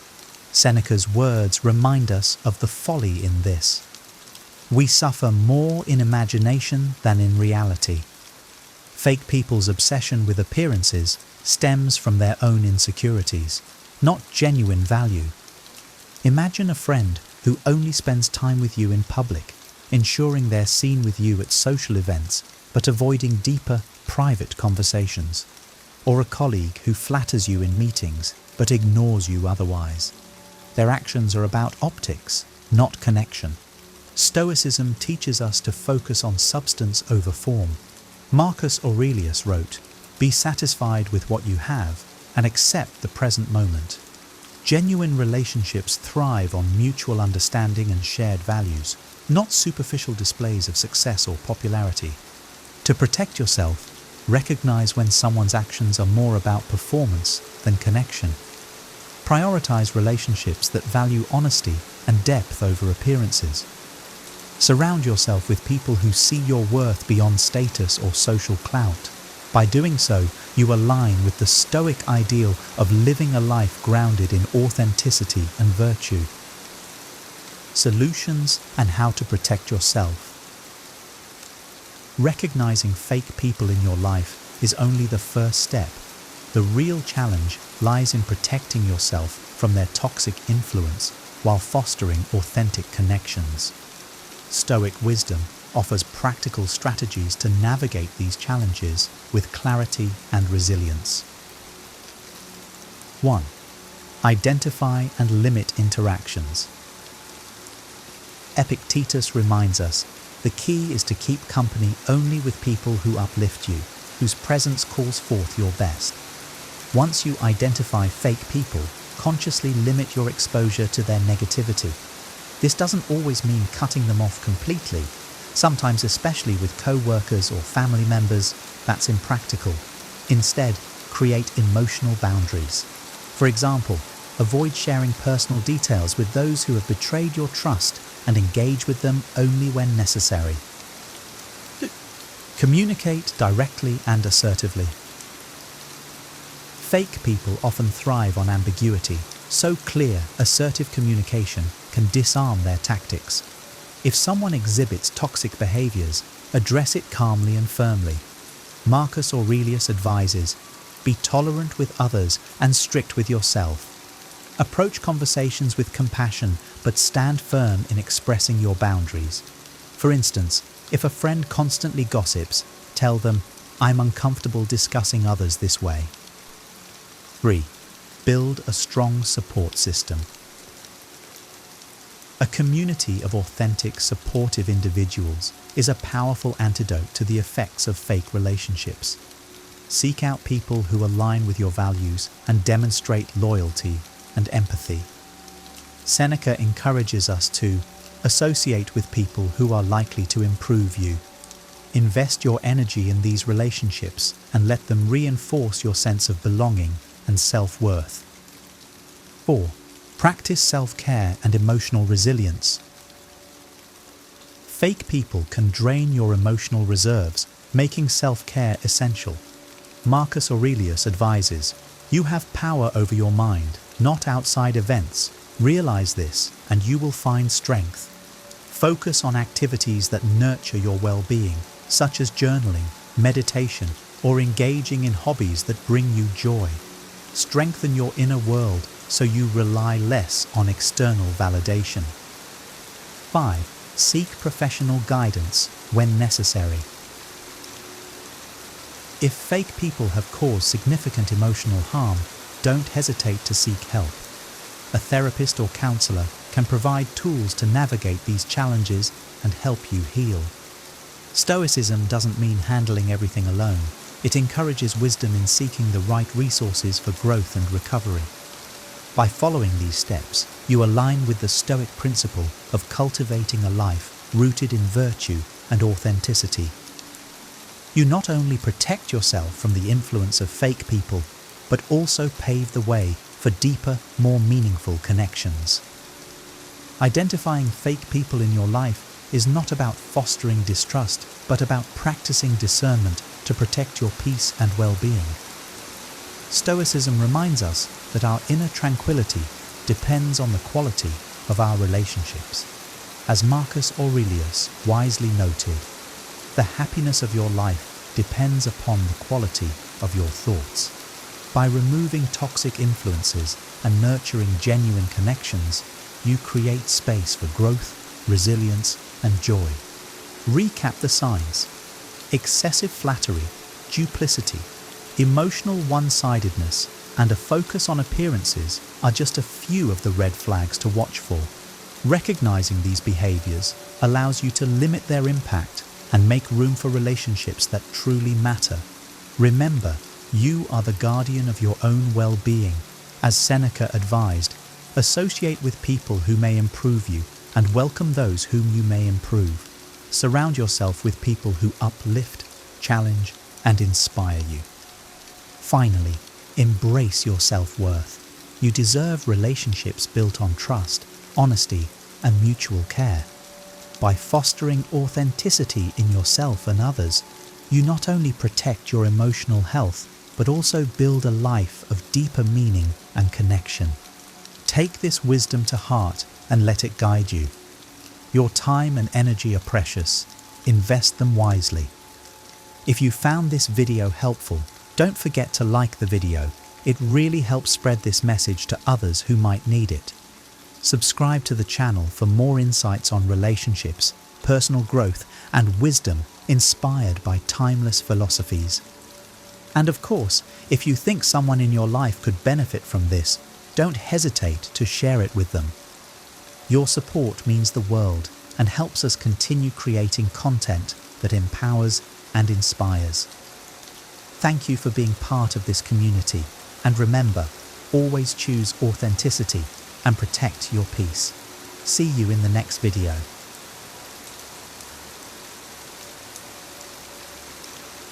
How Stoics handle embarrassing moments. 10.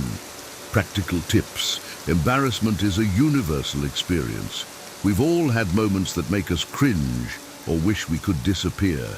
But how can we handle these situations with grace and wisdom? Stoicism, an ancient philosophy that emphasizes rationality and inner strength, offers timeless guidance on this matter.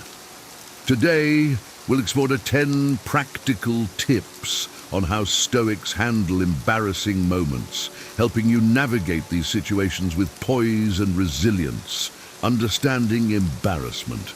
Embarrassment occurs when we feel exposed or inadequate, often in front of others. It's a complex emotion triggered by social interactions and personal standards. The Stoics recognized that emotions like embarrassment are natural, but believed that how we respond to these emotions defines our character. By applying Stoic principles, we can turn embarrassing moments into opportunities for growth and self-improvement. Part 1. Acceptance. In the journey of life, embarrassment is an unavoidable companion. From tripping in public to saying the wrong thing at the wrong time, these moments can sting. However, the Stoics teach us a profound lesson: acceptance. Embracing the moment without resistance is the first step towards mastering it. Epictetus, a revered Stoic philosopher, wisely stated, "It's not what happens to you, but how you react to it that matters." This sentiment lies at the heart of Stoic philosophy. When faced with an embarrassing situation, rather than resisting or denying it, acknowledge it fully. Accepting the reality of the moment allows you to navigate it with grace and composure. By accepting what has occurred, you free yourself from the shackles of shame and regret. This doesn't mean you are indifferent or apathetic. On the contrary, it signifies a mature recognition of reality. Acceptance transforms embarrassment into a learning opportunity, a stepping stone to greater resilience. The embarrassment loses its power over you as you internalize this principle. You become a master of your emotions, no longer swayed by the tides of public opinion or personal mishap. Acceptance is not surrender. It is the first step in turning a potentially negative experience into a testament of your inner strength and wisdom. Part 2. Focus on what you can control. A core tenet of Stoicism is the dichotomy of control, understanding what is within our control and what is not. When embarrassment strikes, much of our distress stems from focusing on external factors, others' reactions, opinions, or the situation itself. Marcus Aurelius, a Stoic emperor, reminds us that we should concentrate on our responses rather than the uncontrollable elements around us. By shifting our focus to what we can control, we reclaim our power. Imagine you've stumbled during a presentation. Instead of dwelling on the audience's potential judgment, concentrate on regaining your composure and continuing confidently. This shift in focus can transform your experience. You can't control the initial stumble, but you can control your reaction to it. This practice not only diminishes the impact of the embarrassing moment, but also builds a habit of resilience. Over time, this mindset fosters a calm, collected demeanor that others respect and admire. Part 3. Rational assessment. Stoicism teaches us to assess situations logically, free from emotional distortion. Embarrassment often magnifies our perception of an event's severity. By stepping back and evaluating the situation rationally, we can diminish its impact. Seneca, another Stoic philosopher, advised, "We suffer more in imagination than in reality."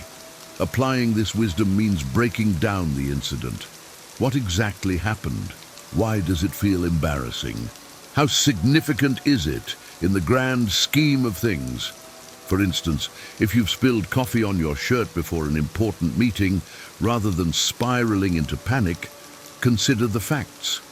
You made a minor mistake, one that's easily fixable and unlikely to be remembered by others. This rational approach helps you regain perspective, reducing the emotional weight of the moment. It also encourages you to address the issue calmly and efficiently, showcasing your ability to handle challenges with poise. Part 4. Perspective. The Stoics emphasized viewing events from a larger perspective. Marcus Aurelius often reflected on the vastness of the universe and the brevity of human life to put his problems in context. When you find yourself embarrassed, step back and consider the insignificance of the moment in the grand scheme of things. Ask yourself, will this matter in a week, a month, or a year? By expanding your viewpoint, you reduce the immediate emotional intensity of the situation. Embarrassing moments shrink when seen against the backdrop of your entire life. This shift in perspective not only eases the sting of embarrassment, but also cultivates a sense of tranquility. You learn to navigate life's ups and downs with equanimity, focusing on what truly matters. Part 5, self-compassion. Practicing self-compassion is crucial in dealing with embarrassment. The Stoics encourage us to be our own best friend and counselor. Instead of harshly criticizing yourself for a misstep, extend the same kindness you would offer a friend. Epictetus advised, be gentle with yourself. It's natural to err. When you treat yourself with compassion, you create a supportive inner environment that fosters growth and resilience. Acknowledge your feelings without judgment and remind yourself that everyone makes mistakes. This practice not only soothes immediate distress, but also builds a foundation of self-trust and confidence. Over time, self-compassion transforms embarrassing moments into opportunities for self-improvement and deeper understanding. Part 6, learning opportunity.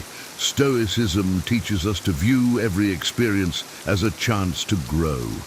Embarrassing moments are no exception. Instead of seeing them as failures, reframe them as learning opportunities.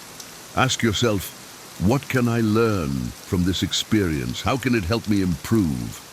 For example, if you forgot your lines during a speech, use this as a cue to enhance your preparation techniques. Each embarrassing incident holds a valuable lesson that can contribute to your personal and professional development. By adopting this mindset, you transform potential setbacks into stepping stones. This approach not only reduces the emotional impact of embarrassment, but also aligns with the Stoic pursuit of continuous self-improvement. Part 7, humor and lightheartedness. Humor is a powerful tool in diffusing the tension of embarrassing moments. The Stoics valued the ability to take oneself lightly. Seneca often noted the importance of humor in maintaining a balanced perspective. When you find yourself in an embarrassing situation, try to see the lighter side. Laughing at yourself not only eases your discomfort, but also disarms others' reactions. It demonstrates confidence and resilience. For instance, if you've mispronounced a word during a presentation, a light-hearted comment about it can turn the moment into a shared laugh rather than a point of embarrassment. Humor transforms the atmosphere, making the experience more bearable and even memorable in a positive way. Part 8, premeditation. The Stoics practice premeditatio malorum, the premeditation of evils, to prepare for potential challenges. By imagining worst-case scenarios, you can mentally equip yourself to handle them calmly if they occur. Visualize possible embarrassing situations and how you would respond stoically. For example, imagine stumbling during an important event. Visualize yourself recovering gracefully, perhaps even making a joke to lighten the mood. This mental rehearsal reduces anxiety and builds confidence. When a real embarrassing moment arises, you'll be better prepared to handle it with composure. Premeditation strengthens your resilience, turning potential discomfort into an opportunity to demonstrate your inner strength. Part 9, external validation. Stoicism teaches us to seek validation from within rather than relying on others' opinions. Marcus Aurelius advised, "It never ceases to amaze me. We all love ourselves more than other people, but care more about their opinion than our own." Reducing your reliance on external validation diminishes the power of embarrassment. When you place less importance on what others think, their reactions to your embarrassing moments lose their sting. Focus on your own values and self-worth. Remind yourself that your character and actions are what truly matter, not fleeting judgments from others. This internal validation fosters a sense of self-assurance that shields you from the emotional impact of external opinions.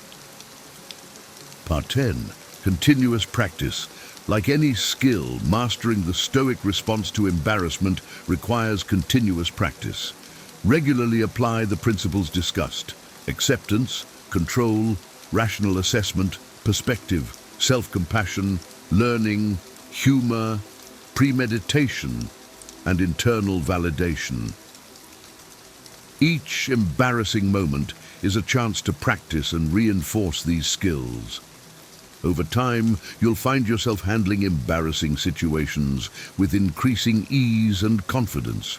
The more you practice, the more natural these responses become.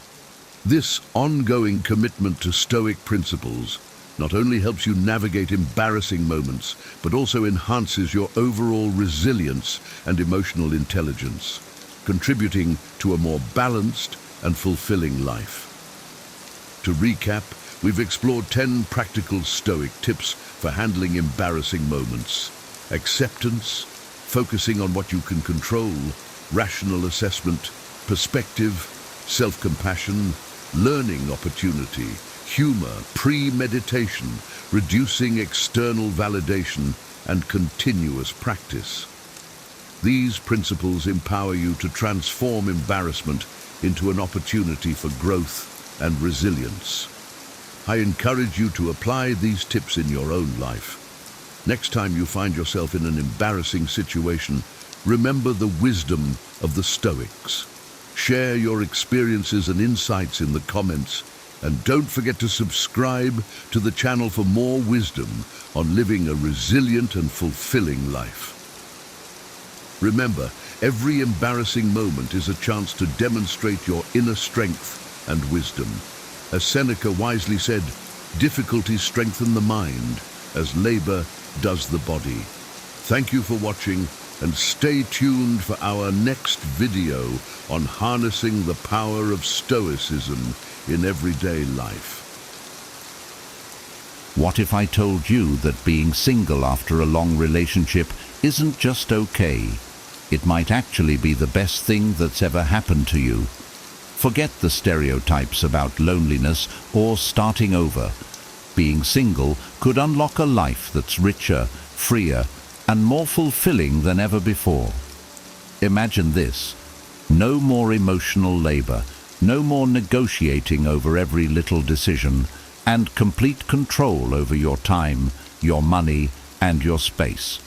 You're finally free to rediscover yourself, to travel the world on your terms, dive into passions you've ignored for decades, and create relationships that truly add value to your life.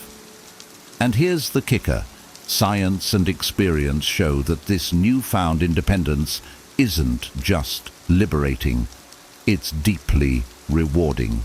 In this video, I'm going to share 15 powerful reasons why life can be better when you're single, inspired by wisdom that stood the test of time. You'll discover how this stage of life can be a springboard to freedom, growth, and happiness. Whether you're navigating this journey by choice or circumstance, stay with me. It's time to embrace this chapter of your life and unlock the endless possibilities waiting for you. 1. Rediscovering old hobbies and exploring new ones. When I found myself single after decades of being in a relationship, I felt both a sense of loss and an unexpected sense of freedom. At first, I didn't know what to do with all the time I suddenly had.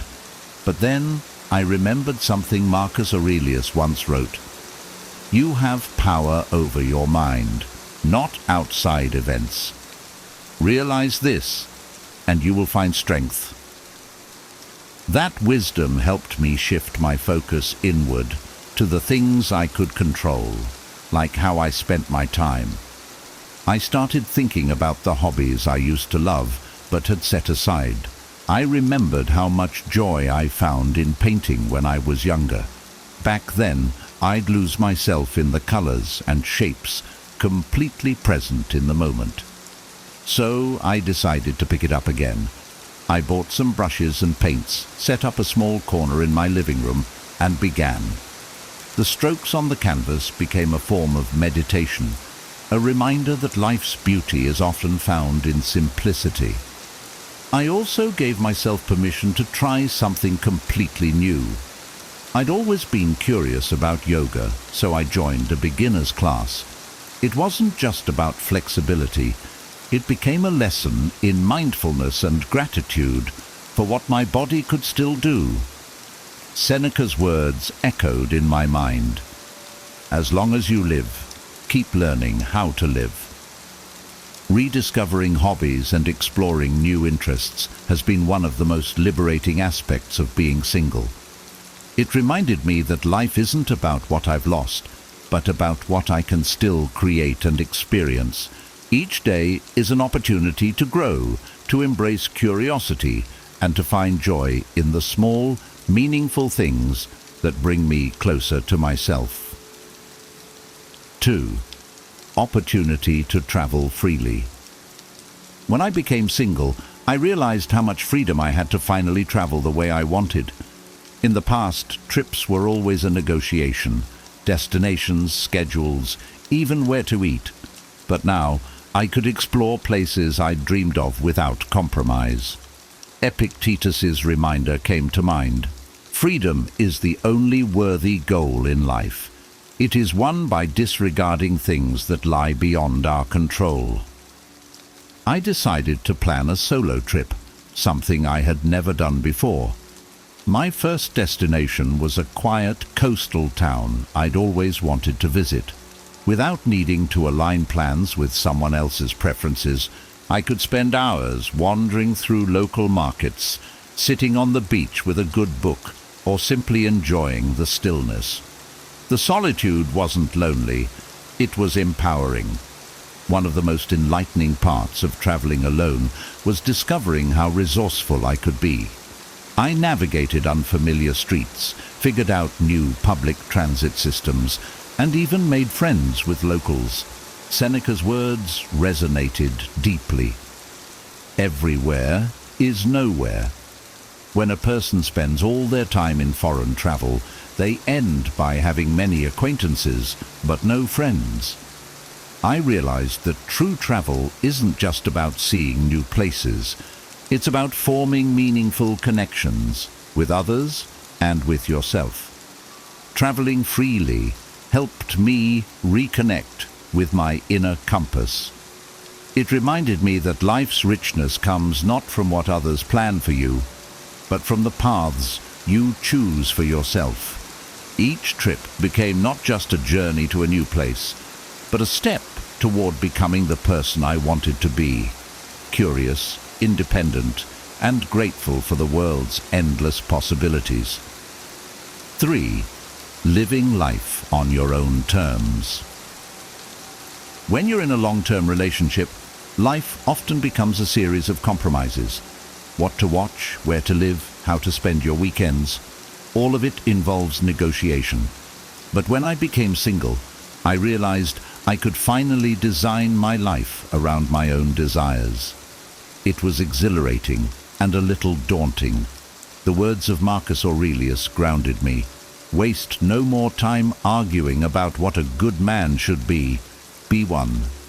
I began to ask myself, what truly made me happy? I found that I loved slow mornings with coffee and journaling, weekends spent hiking, and nights diving into books I'd always meant to read. No one else's schedule dictated mine. I didn't have to justify my choices or feel guilty for indulging in what brought me joy. This freedom extended to my larger goals as well.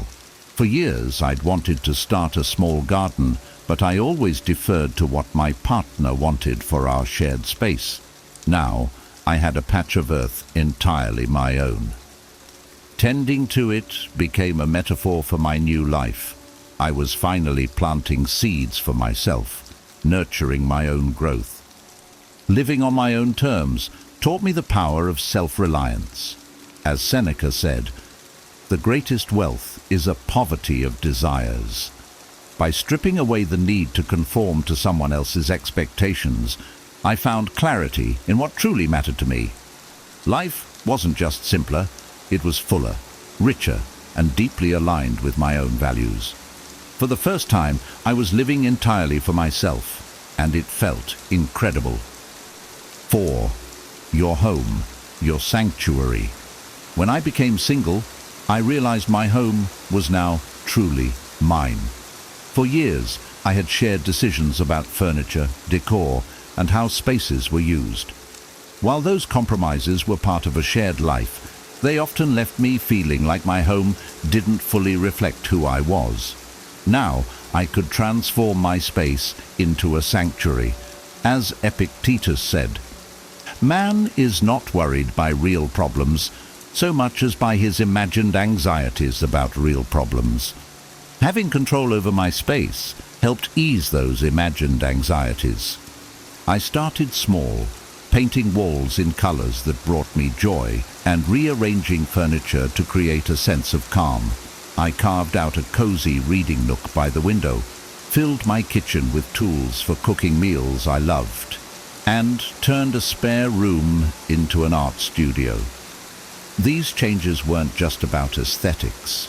They were about creating a space that felt deeply personal, one that nurtured my peace of mind. This newfound freedom extended to how I lived in my home. If I wanted to stay up late, binge-watching documentaries, I could. If I felt like leaving the dishes until morning, there was no one to judge me. My home became a reflection of my values and priorities, a place of stillness and creativity. Seneca's wisdom often echoed in my mind. True happiness is to enjoy the present without anxious dependence upon the future. In reclaiming my home, I discovered the joy of living fully in the present. My sanctuary wasn't just a physical space, it was a mindset of contentment and peace that I carried with me every day. 5. Financial independence. One of the most liberating aspects of being single was taking full control of my finances. I no longer needed to negotiate spending, save for someone else's priorities, or compromise on long-term goals. My financial decisions were mine alone, and that brought a sense of empowerment I hadn't experienced before. Marcus Aurelius's words guided me. The happiness of your life depends upon the quality of your thoughts. With financial freedom, I could focus my energy on what truly mattered to me. I started by re-evaluating my budget and making deliberate choices about how I spent my money. I invested in experiences that enriched my life, like travel, classes, and hobbies. At the same time, I prioritized long-term goals, such as saving for retirement and building a safety net. Every decision felt intentional and aligned with my personal values. The freedom to manage my money also allowed me to give back in meaningful ways. I donated to causes I cared about without needing to explain or justify my choices to anyone else. As Seneca said, "It is not the man who has too little, but the man who craves more that is poor." Financial independence gave me the clarity to see that I didn't need more. I just needed to use what I had in a way that brought me fulfillment. Taking charge of my finances wasn't just about money. It was about reclaiming my autonomy. I learned to trust my own judgment, plan for my future, and enjoy the freedom that comes from knowing I was in complete control of my resources. 6. Simpler, more liberating intimacy. One unexpected benefit of being single was how much simpler intimacy became. In my past relationships, intimacy was often entangled with emotional complexities, unspoken expectations, negotiations, and compromises. Now, I was free to define intimacy on my own terms. This shift felt profoundly liberating. As Seneca wisely noted, "We suffer more often in imagination than in reality." Free from the imagined obligations of partnership, I discovered a new kind of joy. I no longer felt pressure to meet someone else's needs or navigate their emotional states to maintain closeness. Instead, I could focus on what I truly wanted. If I chose to pursue a connection, it was because it brought me genuine happiness, not because I felt obligated to maintain it. For the first time, I understood the value of intimacy as a choice, not a duty. Whether I sought companionship or chose to focus on my own personal growth, every decision was mine to make. This freedom allowed me to engage in relationships with clarity and intention without the baggage of unmet expectations. Living without the weight of those emotional entanglements gave me more energy to invest in myself. I learned to find fulfillment in the things I loved, writing, painting, and simply enjoying the peace of my own company. The simplicity of this new approach to intimacy was a gift that reminded me of Marcus Aurelius's wisdom. If you are distressed by anything external, the pain is not due to the thing itself, but to your estimate of it. By redefining intimacy, I removed unnecessary distress and embraced a life of greater clarity and joy. 7. No more emotional labor. One of the most significant changes I experienced after becoming single was the relief of no longer being responsible for someone else's emotional well-being. In relationships, I often found myself managing not only my own emotions, but also soothing my partner's anxieties, resolving conflicts, and maintaining harmony in the household. While I once accepted this as part of love, I realized how draining it could be. Epictetus's advice came to mind. First say to yourself what you would be, and then do what you have to do. Being single allowed me to redirect all that emotional energy inward. I began to focus on my mental health, practicing mindfulness, and exploring what brought me peace and joy. Without the constant need to manage someone else's emotions, I discovered a lighter, freer version of myself. This freedom also improved the quality of my relationships with friends and family. When I wasn't weighed down by emotional labor, I could engage more authentically and give from a place of abundance rather than obligation. As Seneca said, "He who is brave is free." Letting go of emotional caretaking wasn't just brave, it was transformative. The absence of this invisible burden gave me space to build healthier relationships, ones based on mutual respect and support rather than caretaking. I learned that true love, whether romantic or platonic, doesn't require sacrificing your peace for someone else's. Instead, it thrives when both people take responsibility for their own emotions. 8. A stronger sense of self. After years of being in a relationship, I realized I had lost touch with who I was. My identity had become so intertwined with my role as a partner that I'd forgotten what truly made me happy. Becoming single gave me the chance to rediscover myself. Marcus Aurelius's words guided me. Nowhere can man find a quieter or more untroubled retreat than in his own soul. I began by asking myself simple but profound questions. What do I enjoy? What do I value? What kind of life do I want to live? I explored hobbies, reconnected with old friends, and even tried new activities that I never had time for before. Slowly but surely, I started to feel more like myself. Being single also taught me to trust my own decisions. Without someone else's input or validation, I learned to rely on my instincts and preferences. This built a deeper confidence in myself and my ability to create a life that felt fulfilling. Seneca's words became a mantra. As is a tale, so is life. Not how long it is, but how good it is what matters. Through this process, I developed a stronger sense of self. I no longer felt defined by external roles or relationships.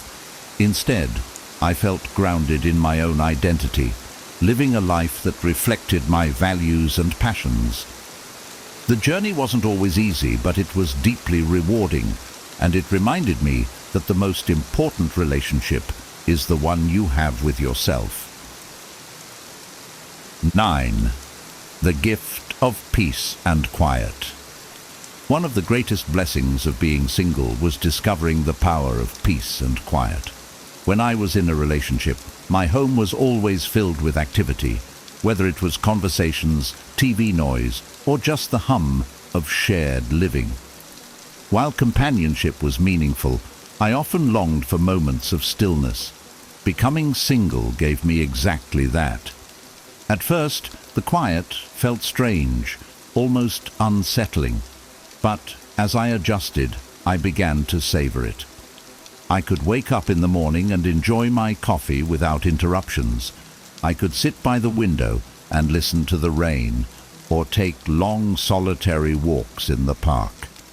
These moments of solitude became opportunities to reflect, recharge, and simply be. Epictetus's wisdom resonated with me. People are not disturbed by things, but by the views they take of them. I realized that my initial discomfort with silence wasn't about the quiet itself. It was about my perception of it.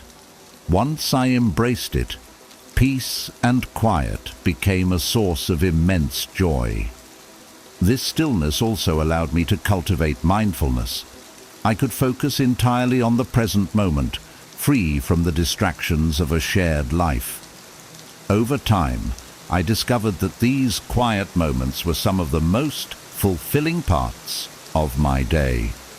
They reminded me that happiness isn't always about doing, it's often about simply being. 10. Building a social life on your terms.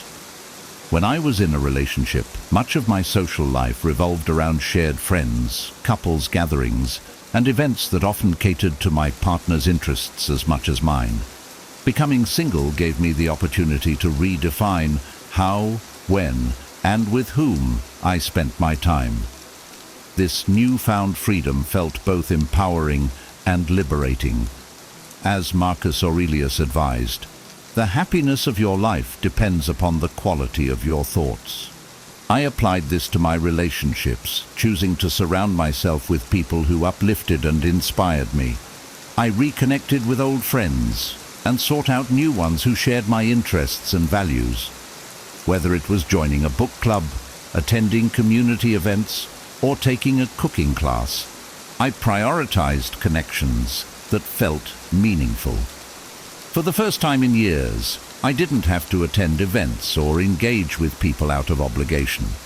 This intentional approach to my social life also helped me set boundaries. If I needed time alone, I didn't feel pressured to explain or justify it. Seneca's wisdom guided me. Associate with those who will make a better man of you.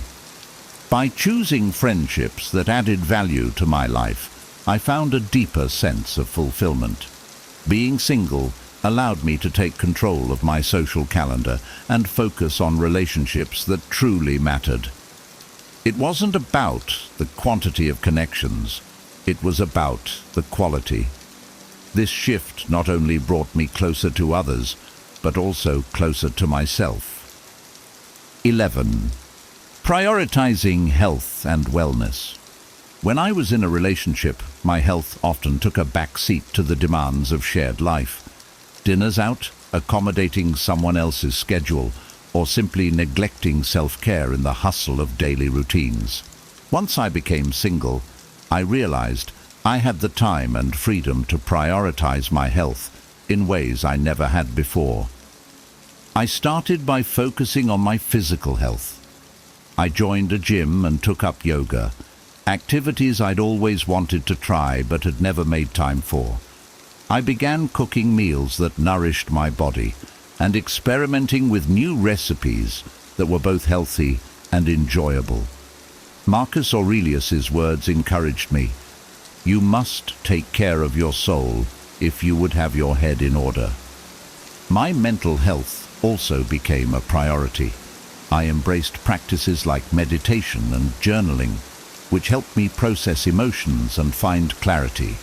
I even sought therapy to work through lingering challenges, an act of self-love that strengthened my resilience and emotional well-being. Seneca's wisdom reminded me to focus on what I could control. A man's as miserable as he thinks he is. By taking charge of my health, I felt stronger and more in control of my life. Prioritizing wellness wasn't just about looking or feeling good.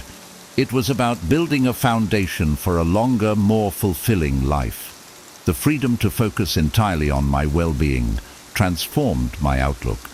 I learned that caring for myself wasn't selfish. It was essential. And with every small step I took, I felt more empowered to live fully and joyfully.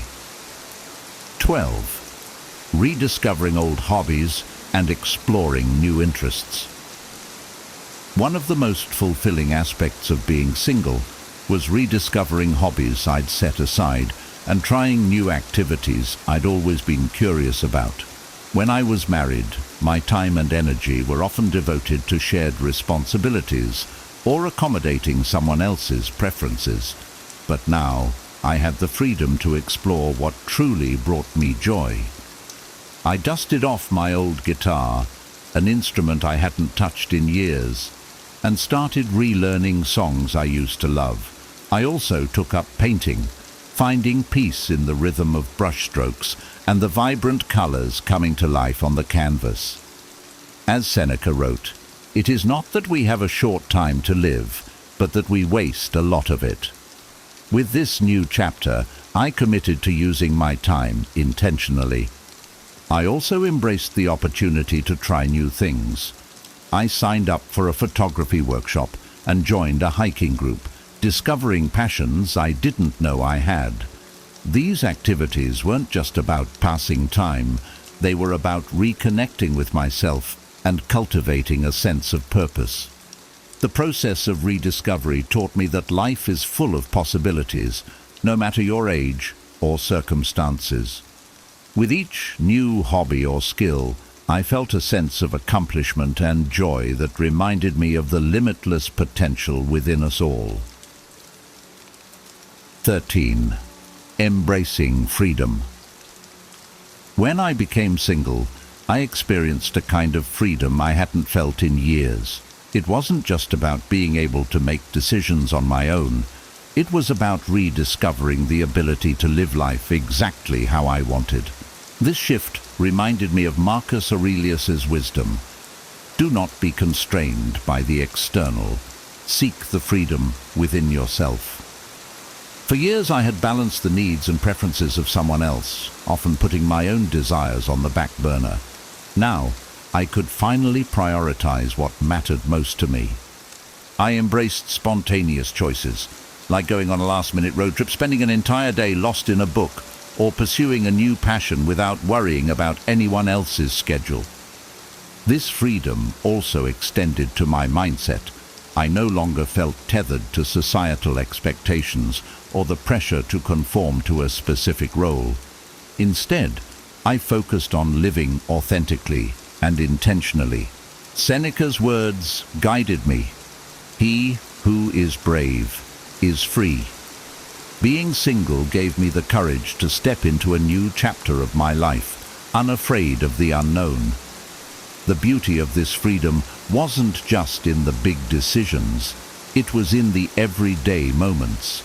I could listen to my intuition, follow my curiosity, and build a life that reflected my values. Embracing this independence taught me that true happiness comes from within, not from external circumstances. It was a reminder that life's possibilities are endless when you take control of your own path. 14. No more. Negotiating the small stuff. One of the most surprising joys of being single was the simplicity of everyday life. In a relationship, even the smallest decisions, what to eat for dinner, what time to go to bed, or how to spend the weekend, often required negotiation. While compromise can be healthy, it can also be exhausting. Being single eliminated those constant discussions, leaving me free to make choices based solely on my preferences. I found a strange but profound satisfaction in deciding to eat cereal for dinner just because I felt like it, or staying up late binge-watching documentaries without worrying about waking someone else. These small freedoms may seem trivial, but they added up to a life that felt more relaxed and enjoyable. Marcus Aurelius's advice rang true. If it is not right, do not do it. If it is not true, do not say it. When I was single, I didn't have to justify my actions or second-guess my decisions based on someone else's opinion. Living without these daily negotiations allowed me to focus on what truly mattered. It wasn't about rebelling against compromise.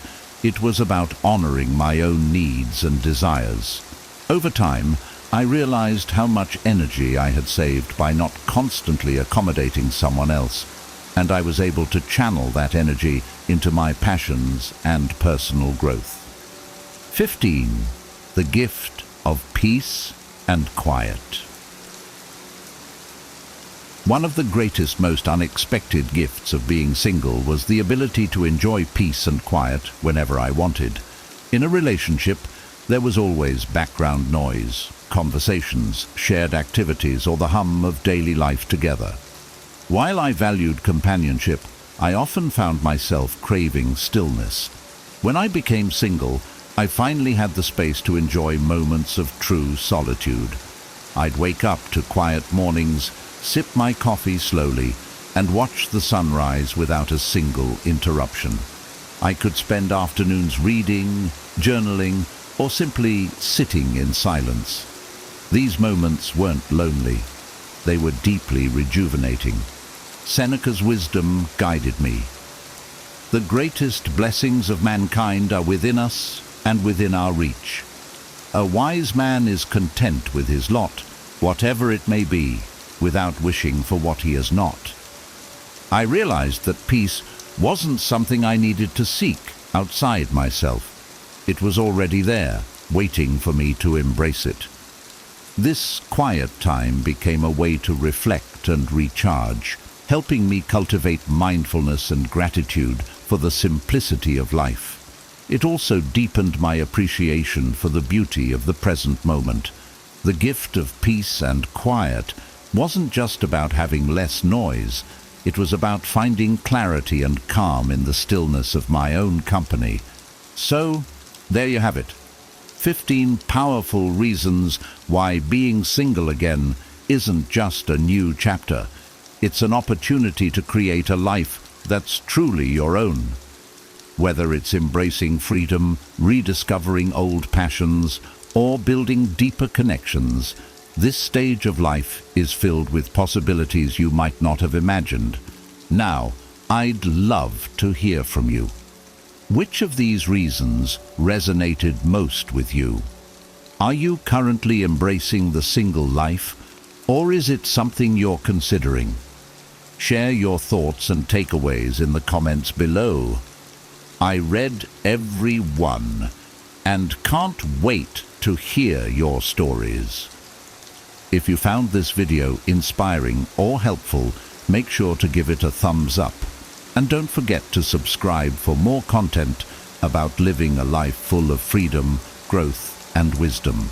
And if you think someone else might benefit from hearing this message, share this video with them. It might just change their perspective. Thank you so much for watching, and I'll see you in the next video. Have you ever wondered why some men effortlessly attract women, while others, despite their best efforts, struggle to get even a second glance? The secret isn't in their looks or wealth, but in how they conduct themselves. In this video, we'll delve into the art and dark psychology of ignoring women, a strategy rooted in Stoic principles and emotional intelligence. By mastering these 11 key traits, You'll not only stand out from the crowd, but also command respect and admiration from the women you meet. Get ready to transform your dating life and relationships by understanding what truly makes a high-value man. Let's dive in. Section 1. Independence. High-value men are comfortable being alone and use their solitude for introspection and personal growth.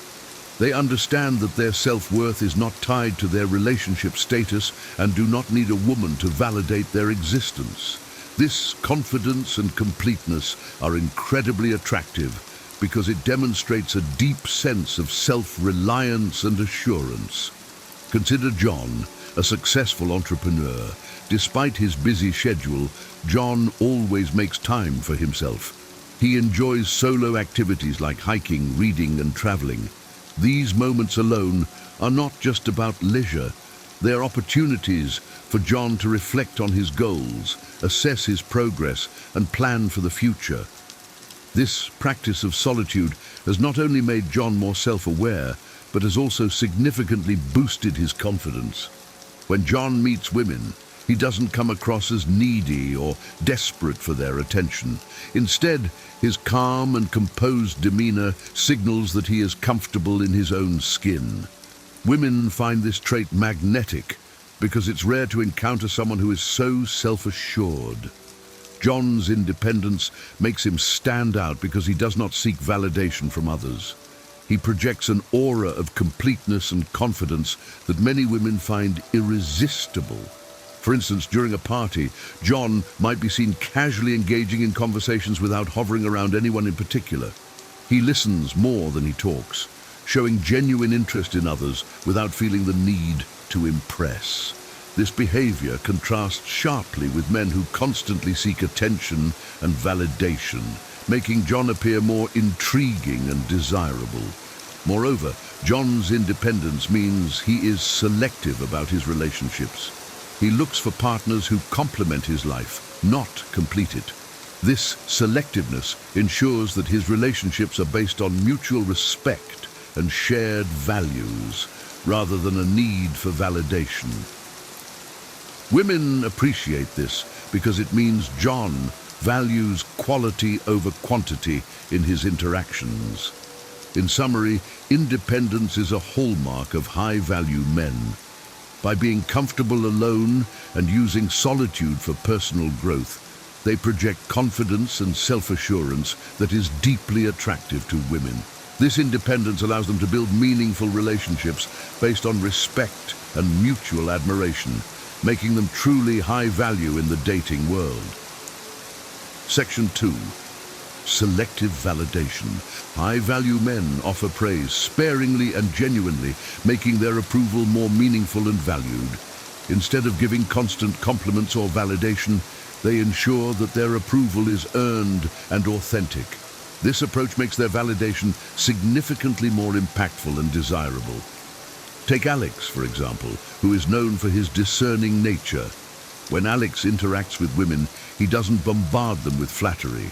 Instead, he observes and takes note of qualities that genuinely impress him.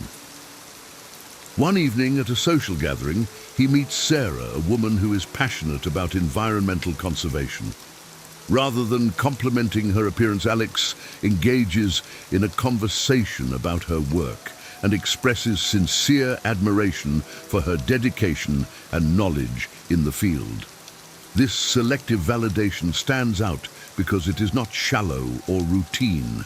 Sarah feels genuinely appreciated for her unique contributions and intelligence rather than just her looks. This makes Alex's compliment far more meaningful than the generic praise she might receive from others. Women like Sarah find themselves drawn to men like Alex because their approval feels earned and special. By offering selective validation, high-value men also avoid inflating a woman's ego unnecessarily.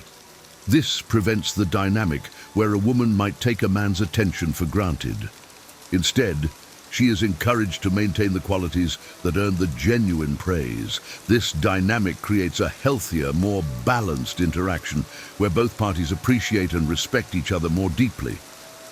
In essence, selective validation sets high-value men apart by making their compliments rare and genuine. This not only enhances the woman's self-esteem in a meaningful way, but also encourages her to maintain and build upon her positive traits. As a result, women feel more valued and respected, and high-value men are seen as discerning and sincere, further boosting their attractiveness.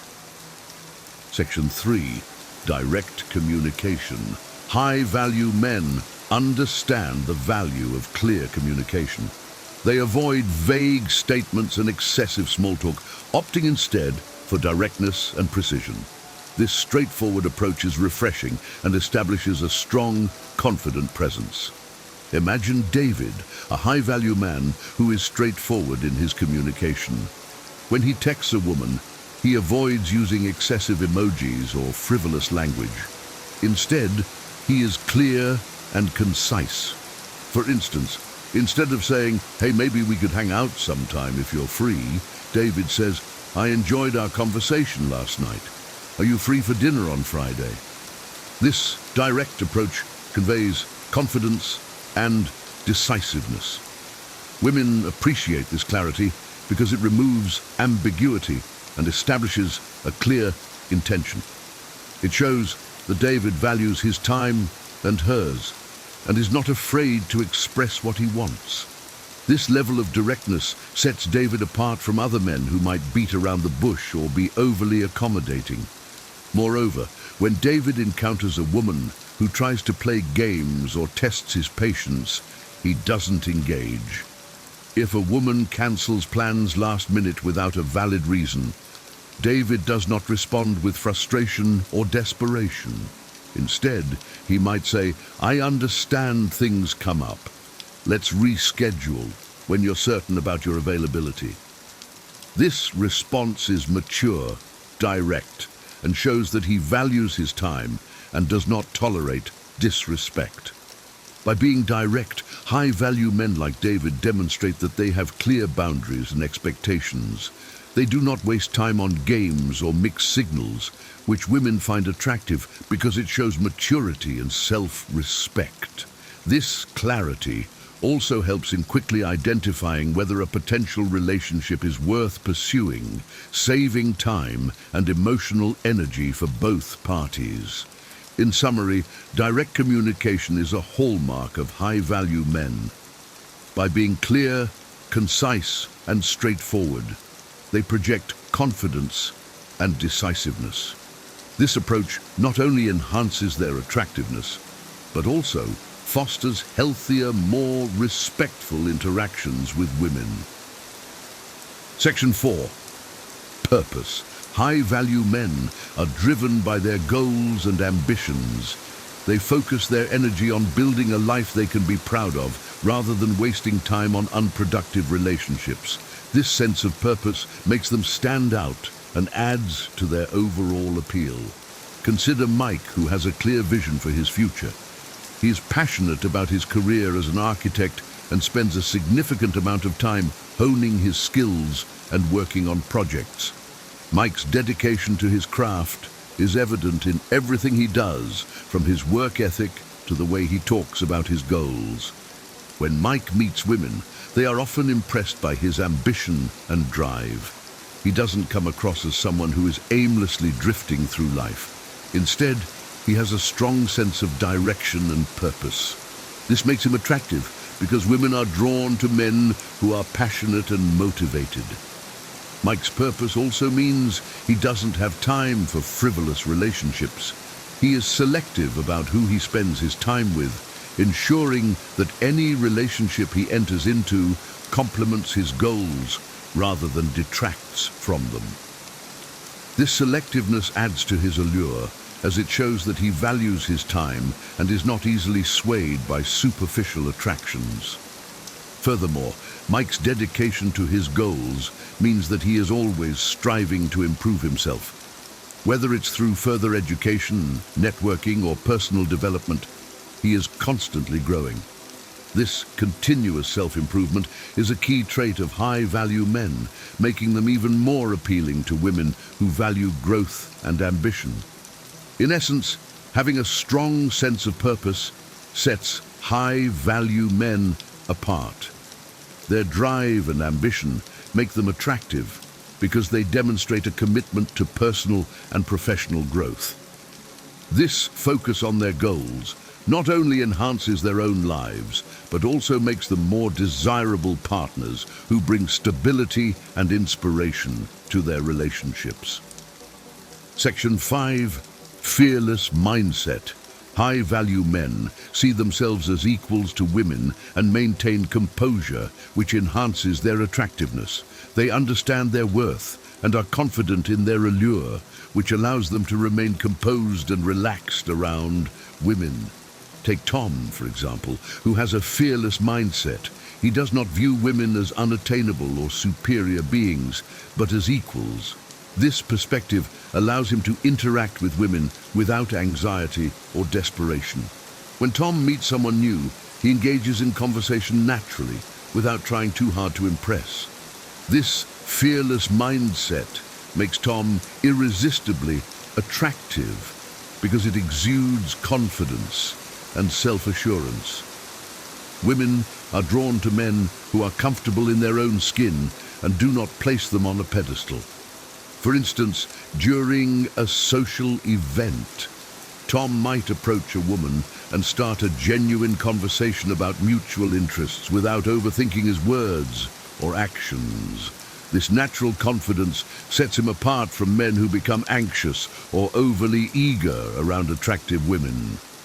Tom's charisma stems from a deep-rooted belief in himself. He visualizes himself at the apex of his life, exuding strength and confidence. This self-assurance is evident in the way he carries himself and interacts with others. Women find this trait magnetic because it signals that Tom is not easily swayed by external opinions or pressures. Moreover, Tom's fearless mindset means that he doesn't seek validation from others. He knows his worth and does not rely on others to boost his self-esteem. This independence is attractive because it shows that he is self-sufficient and confident. Women are more likely to be drawn to men who are secure in themselves and do not need constant reassurance. In summary, a fearless mindset is a key trait of high-value men. By viewing women as equals and maintaining composure, they project confidence and self-assurance. This fearless approach makes them more attractive and allows them to build genuine, respectful relationships. Section 6. Attention. High-value men do not give free attention, making women seek their validation. By withholding constant attention, they stand out from other men who are eager to please and gain women's approval. Consider Daniel, who is strategic with his attention. Unlike many men who bombard women with likes, comments, and messages on social media, Daniel is more reserved. When he meets a woman he is interested in, he makes an initial connection but does not shower her with constant attention. Instead, he gives her space and lets her wonder about his intentions. This approach leaves women intrigued and wanting more. For example, when Daniel meets Emily at a party, he has a great conversation with her, but does not immediately follow up with a barrage of texts. Instead, he waits a few days before reaching out, allowing Emily to think about their interaction and anticipate his next move. This creates a sense of mystery and excitement, making Daniel more appealing. Daniel's restraint with attention also prevents him from being taken for granted. Women often receive excessive attention from multiple men, which can inflate their egos and make them less appreciative of genuine interest. By not giving free attention, Daniel sets himself apart and makes his validation more valuable. Moreover, Daniel's approach shows that he has a busy and fulfilling life. He is not always available because he has other priorities and commitments. This signals to women that he is a high-value man with a purpose, and they must earn his attention rather than receive it freely. This dynamic shifts the balance of power and makes women more eager to gain his approval. In essence, by controlling the amount of attention they give, high-value men create a sense of intrigue and value. Women are more likely to seek their validation and appreciate their interest, making these men more attractive and desirable. Section 7. Emotional control. High-value men master their emotions and avoid being overly reactive, conveying strength and reliability. They understand that emotional stability is key to maintaining respect and attraction in relationships. Imagine Mark, a man who has developed a high level of emotional control. When faced with a challenging situation, such as a disagreement with his partner, Mark remains calm and composed. He listens carefully, processes his thoughts and responds thoughtfully rather than reacting impulsively. This emotional stability makes Mark a rock in his relationships. For instance, if his partner Lisa becomes upset over a misunderstanding, Mark doesn't immediately react with anger or defensiveness. Instead, he stays calm, asks questions to understand her perspective, and addresses the issue rationally. This approach not only resolves conflicts more effectively, but also demonstrates Mark's maturity and reliability. Mark's emotional control extends to his everyday interactions. He doesn't let minor annoyances or setbacks disrupt his composure. Whether it's dealing with a difficult colleague at work or facing a personal challenge, Mark remains steady and focused. This resilience is attractive to women because it shows that Mark can handle pressure and won't be easily rattled by life's ups and downs. Furthermore, Mark's ability to manage his emotions makes him a dependable partner. Women feel secure knowing that they can rely on him in both good times and bad. This dependability enhances his attractiveness because it signals strength and stability, qualities that are highly valued in long-term relationships.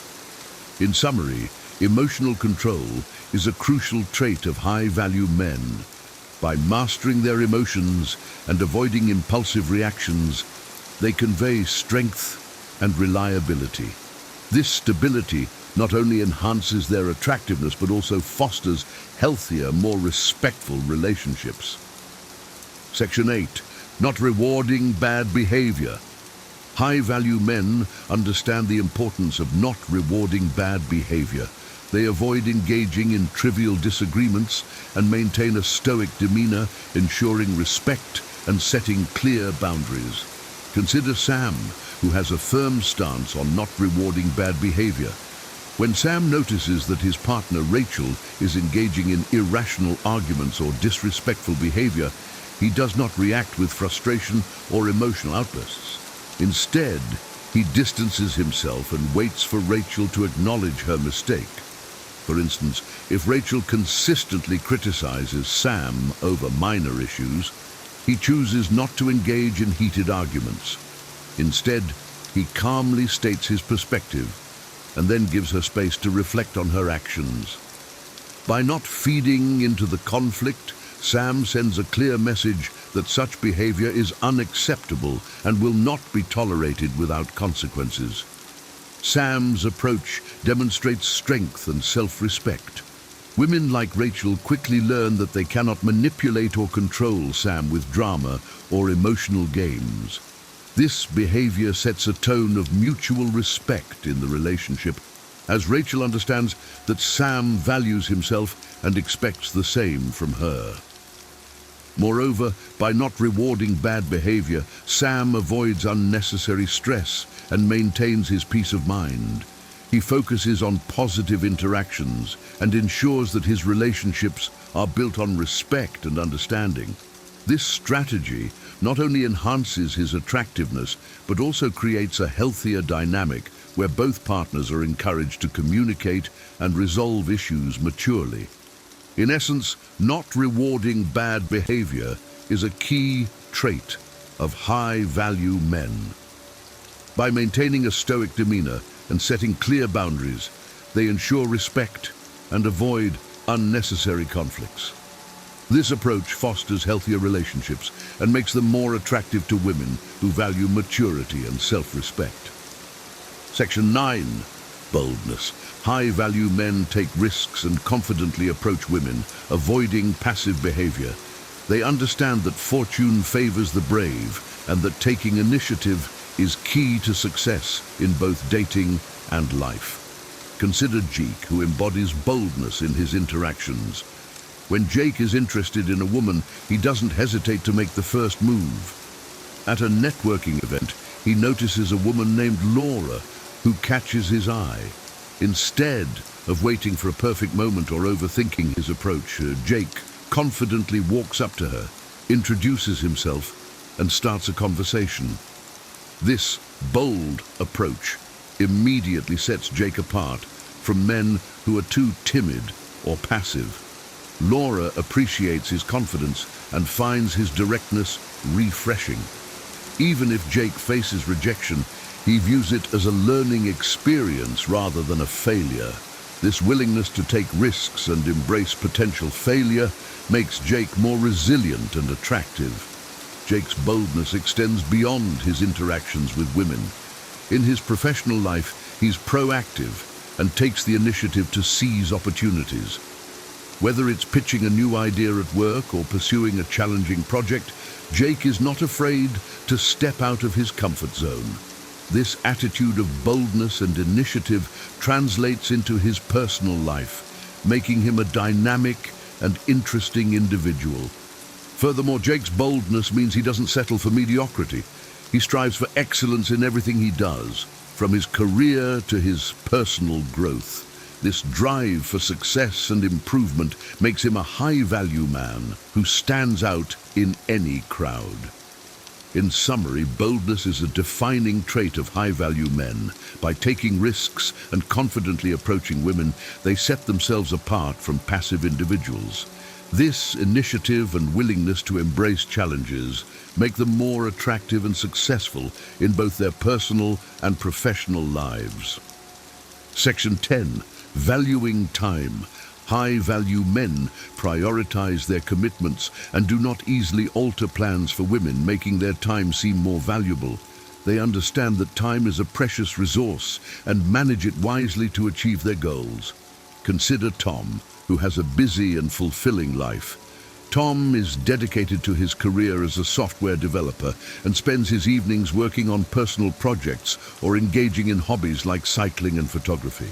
When he meets a woman he likes, Tom makes it clear that his time is valuable.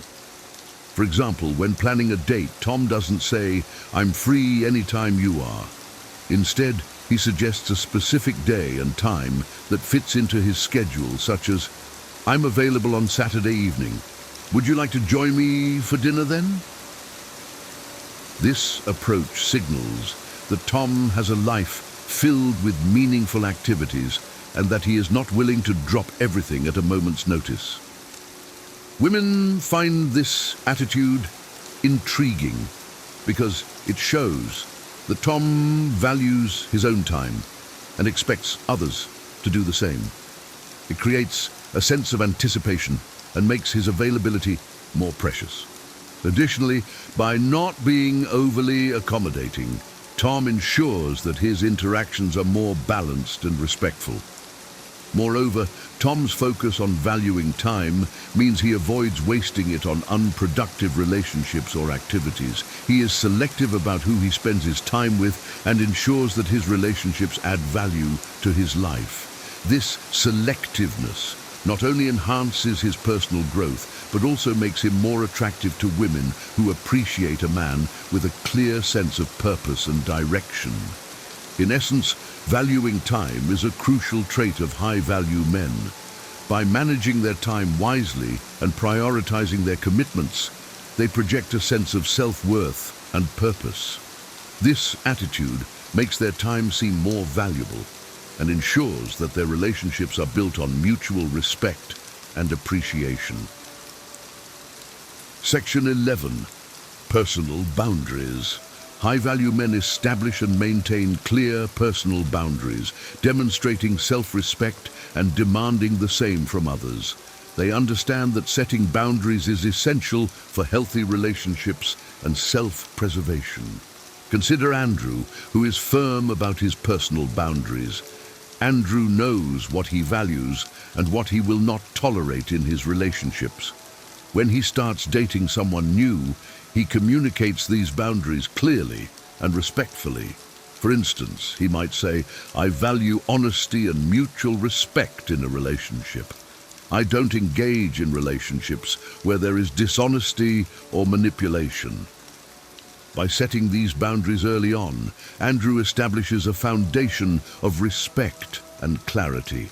Women appreciate this straightforwardness because it removes ambiguity and sets clear expectations. If a woman crosses these boundaries, Andrew addresses it calmly but firmly. For example, if his partner cancels plans last minute without a valid reason, Andrew might say, "I understand things come up, but I value reliability. Let's make sure we respect each other's time moving forward." Andrew's firm stance on personal boundaries also means he's not afraid to walk away from toxic or unhealthy relationships. This self-respect signals to women that he values himself highly and will not settle for less. It also encourages them to respect him and his boundaries more deeply. Moreover, Andrew's boundaries extend to his personal time and space. He ensures that he has time for his own interests, friends, and self-care. This balance is crucial for his well-being and personal growth, making him a well-rounded and attractive individual.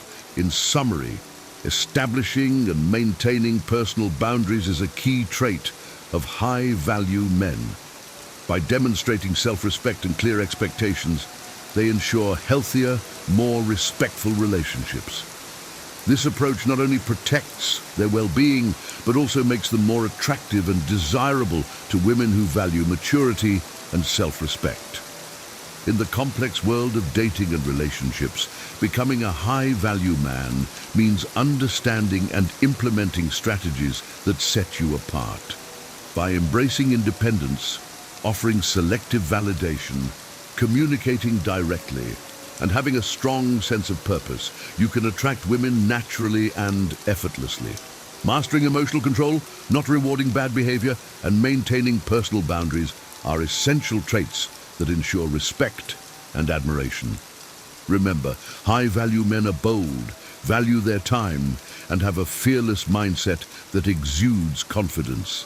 These principles, rooted in Stoicism and emotional intelligence, not only enhance your attractiveness, but also contribute to a more fulfilling and balanced life.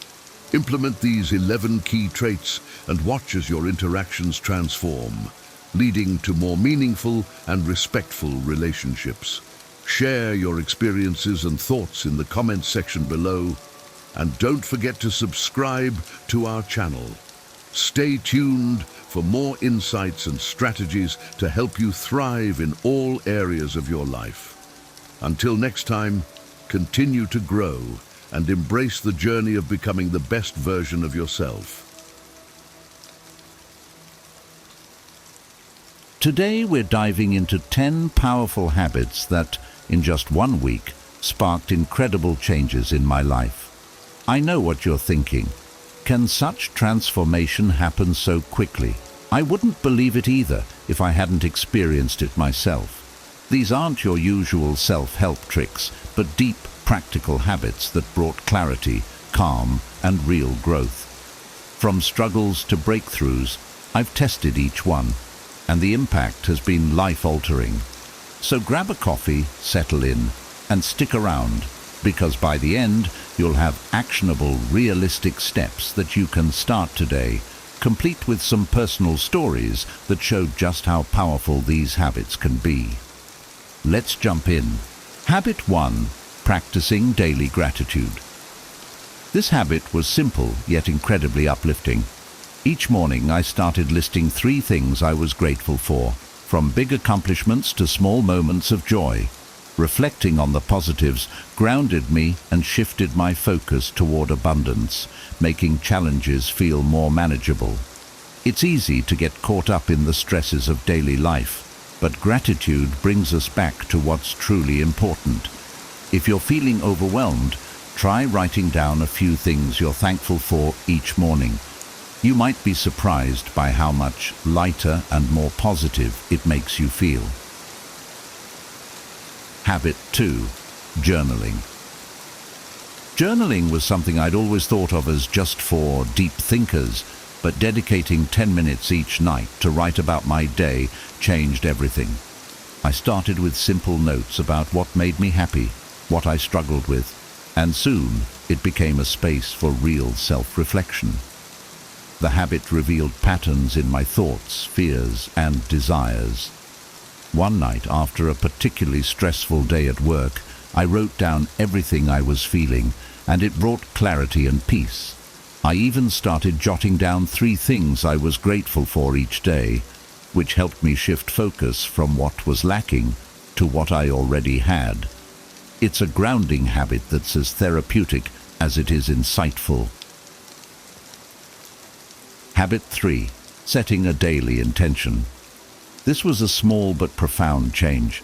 Every morning, I take a few minutes to set a single intention for the day, like practice patience or focus on gratitude. It created a mindful approach to my day and reminded me of my priorities when things got hectic. I found myself more focused, grounded, and in tune with my actions. Setting an intention doesn't have to be complicated. Think of it as giving your day a purpose or a theme. It can be a powerful anchor in moments of stress. Habit 4. Waking up early. The first game changer was simply waking up earlier. I used to be a late riser, hitting snooze until the last minute. Mornings were rushed and chaotic, setting a hectic tone for the whole day. But when I challenged myself to start waking up at 5 a.m., things changed, and fast. Those first days weren't easy, but by day 3, I began to feel the calm and quiet that came with the early hours. There's something almost magical about having the world to yourself as it wakes up. With those extra moments, I could stretch, meditate, and plan my day without feeling rushed. Even watching the sunrise felt grounding and gave me a renewed sense of gratitude. If you're not a morning person, try setting your alarm 15 minutes earlier each day. Those small steps toward an unrushed start will pay off in ways you can't imagine. Habit 5. Daily exercise.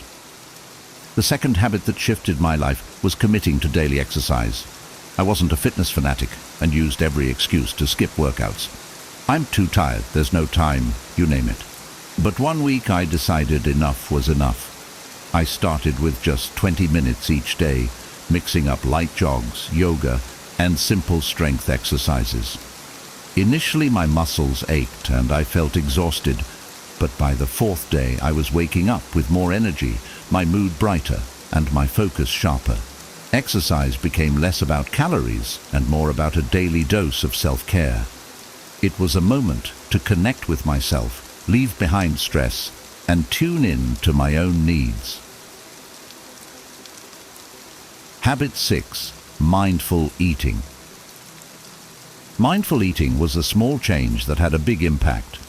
I used to eat quickly, often while on my phone or laptop, barely paying attention. But when I committed to eating without distractions, I realized how much I'd been missing. By setting aside screens and slowing down, I began to taste and enjoy each bite, noticing the flavors and textures as though experiencing them for the first time. Eating slowly helped me recognize when I was full and naturally reduced overeating. This mindful practice brought gratitude and awareness to my meals, helping me connect with food in a healthier, more fulfilling way. Habit 7. Practicing self-compassion. The final habit was a lesson in self-compassion. Whenever I stumbled or faced setbacks, I tended to be hard on myself. But instead, I started reminding myself to be as kind to myself as I would to a friend. Whenever I made a mistake, I'd pause, take a breath, and remind myself that it's okay to not be perfect. Self-compassion became a powerful tool in my growth, helping me recover from setbacks faster and with more resilience. Remember, progress isn't a straight line, and self-kindness goes a long way. Habit 8. Decluttering my space. I'd underestimated how much clutter in my physical space was affecting my mental space. I started by setting aside 10 minutes each day to clear one area of my home, a desk, a drawer, or a closet. As I decluttered, I felt a sense of relief and clarity, noticing how much easier it was to focus and relax. Having a tidy space gave me a calm, clear environment to start and end my days.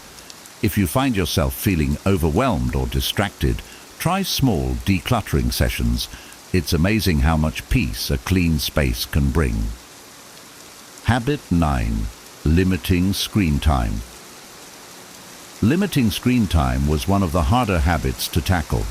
Our screens have become our lifelines, but I realized they were draining my energy, affecting my sleep, and distracting me from the present. I set a daily limit of 1 hour for non-essential screen use, which was tough but enlightening. Suddenly I had extra time to read, go for a walk, and reconnect with forgotten hobbies. I even found my sleep improving as I left my phone out of my bedtime routine. Reclaiming that time helped me be more present, more engaged, and less anxious. If you're struggling to cut back, start by setting small limits and see how it feels. Habit 10. Learning something new. Every day, whether it's reading a few pages of a book, listening to a podcast, or trying out a new skill, committing to learning each day brought a refreshing sense of growth. I realized I was often stuck in my routine, and by setting aside even 10-15 minutes for learning, I opened myself to new ideas and perspectives. It could be as simple as a few words in a new language or watching an educational video. Learning daily keeps your mind sharp and adds a little spark of excitement to each day. It's a reminder that growth doesn't have to be big or immediate. It's in those consistent small steps. Each of these 10 habits has been transformative in its own way, contributing to a more mindful, balanced, and fulfilling life. If any of these resonate with you, try incorporating 1 or 2 into your week. Start small, embrace the process, and remember, it's about progress, not perfection. Share your thoughts below. I'd love to hear which habits you're trying, or if you have questions on how to start. And of course, if you found this helpful, don't forget to like, subscribe, and hit the notification bell for more life-changing insights. Thanks for joining me on this journey. Remember, small steps can lead to massive transformations. See you in the next video, and keep being awesome.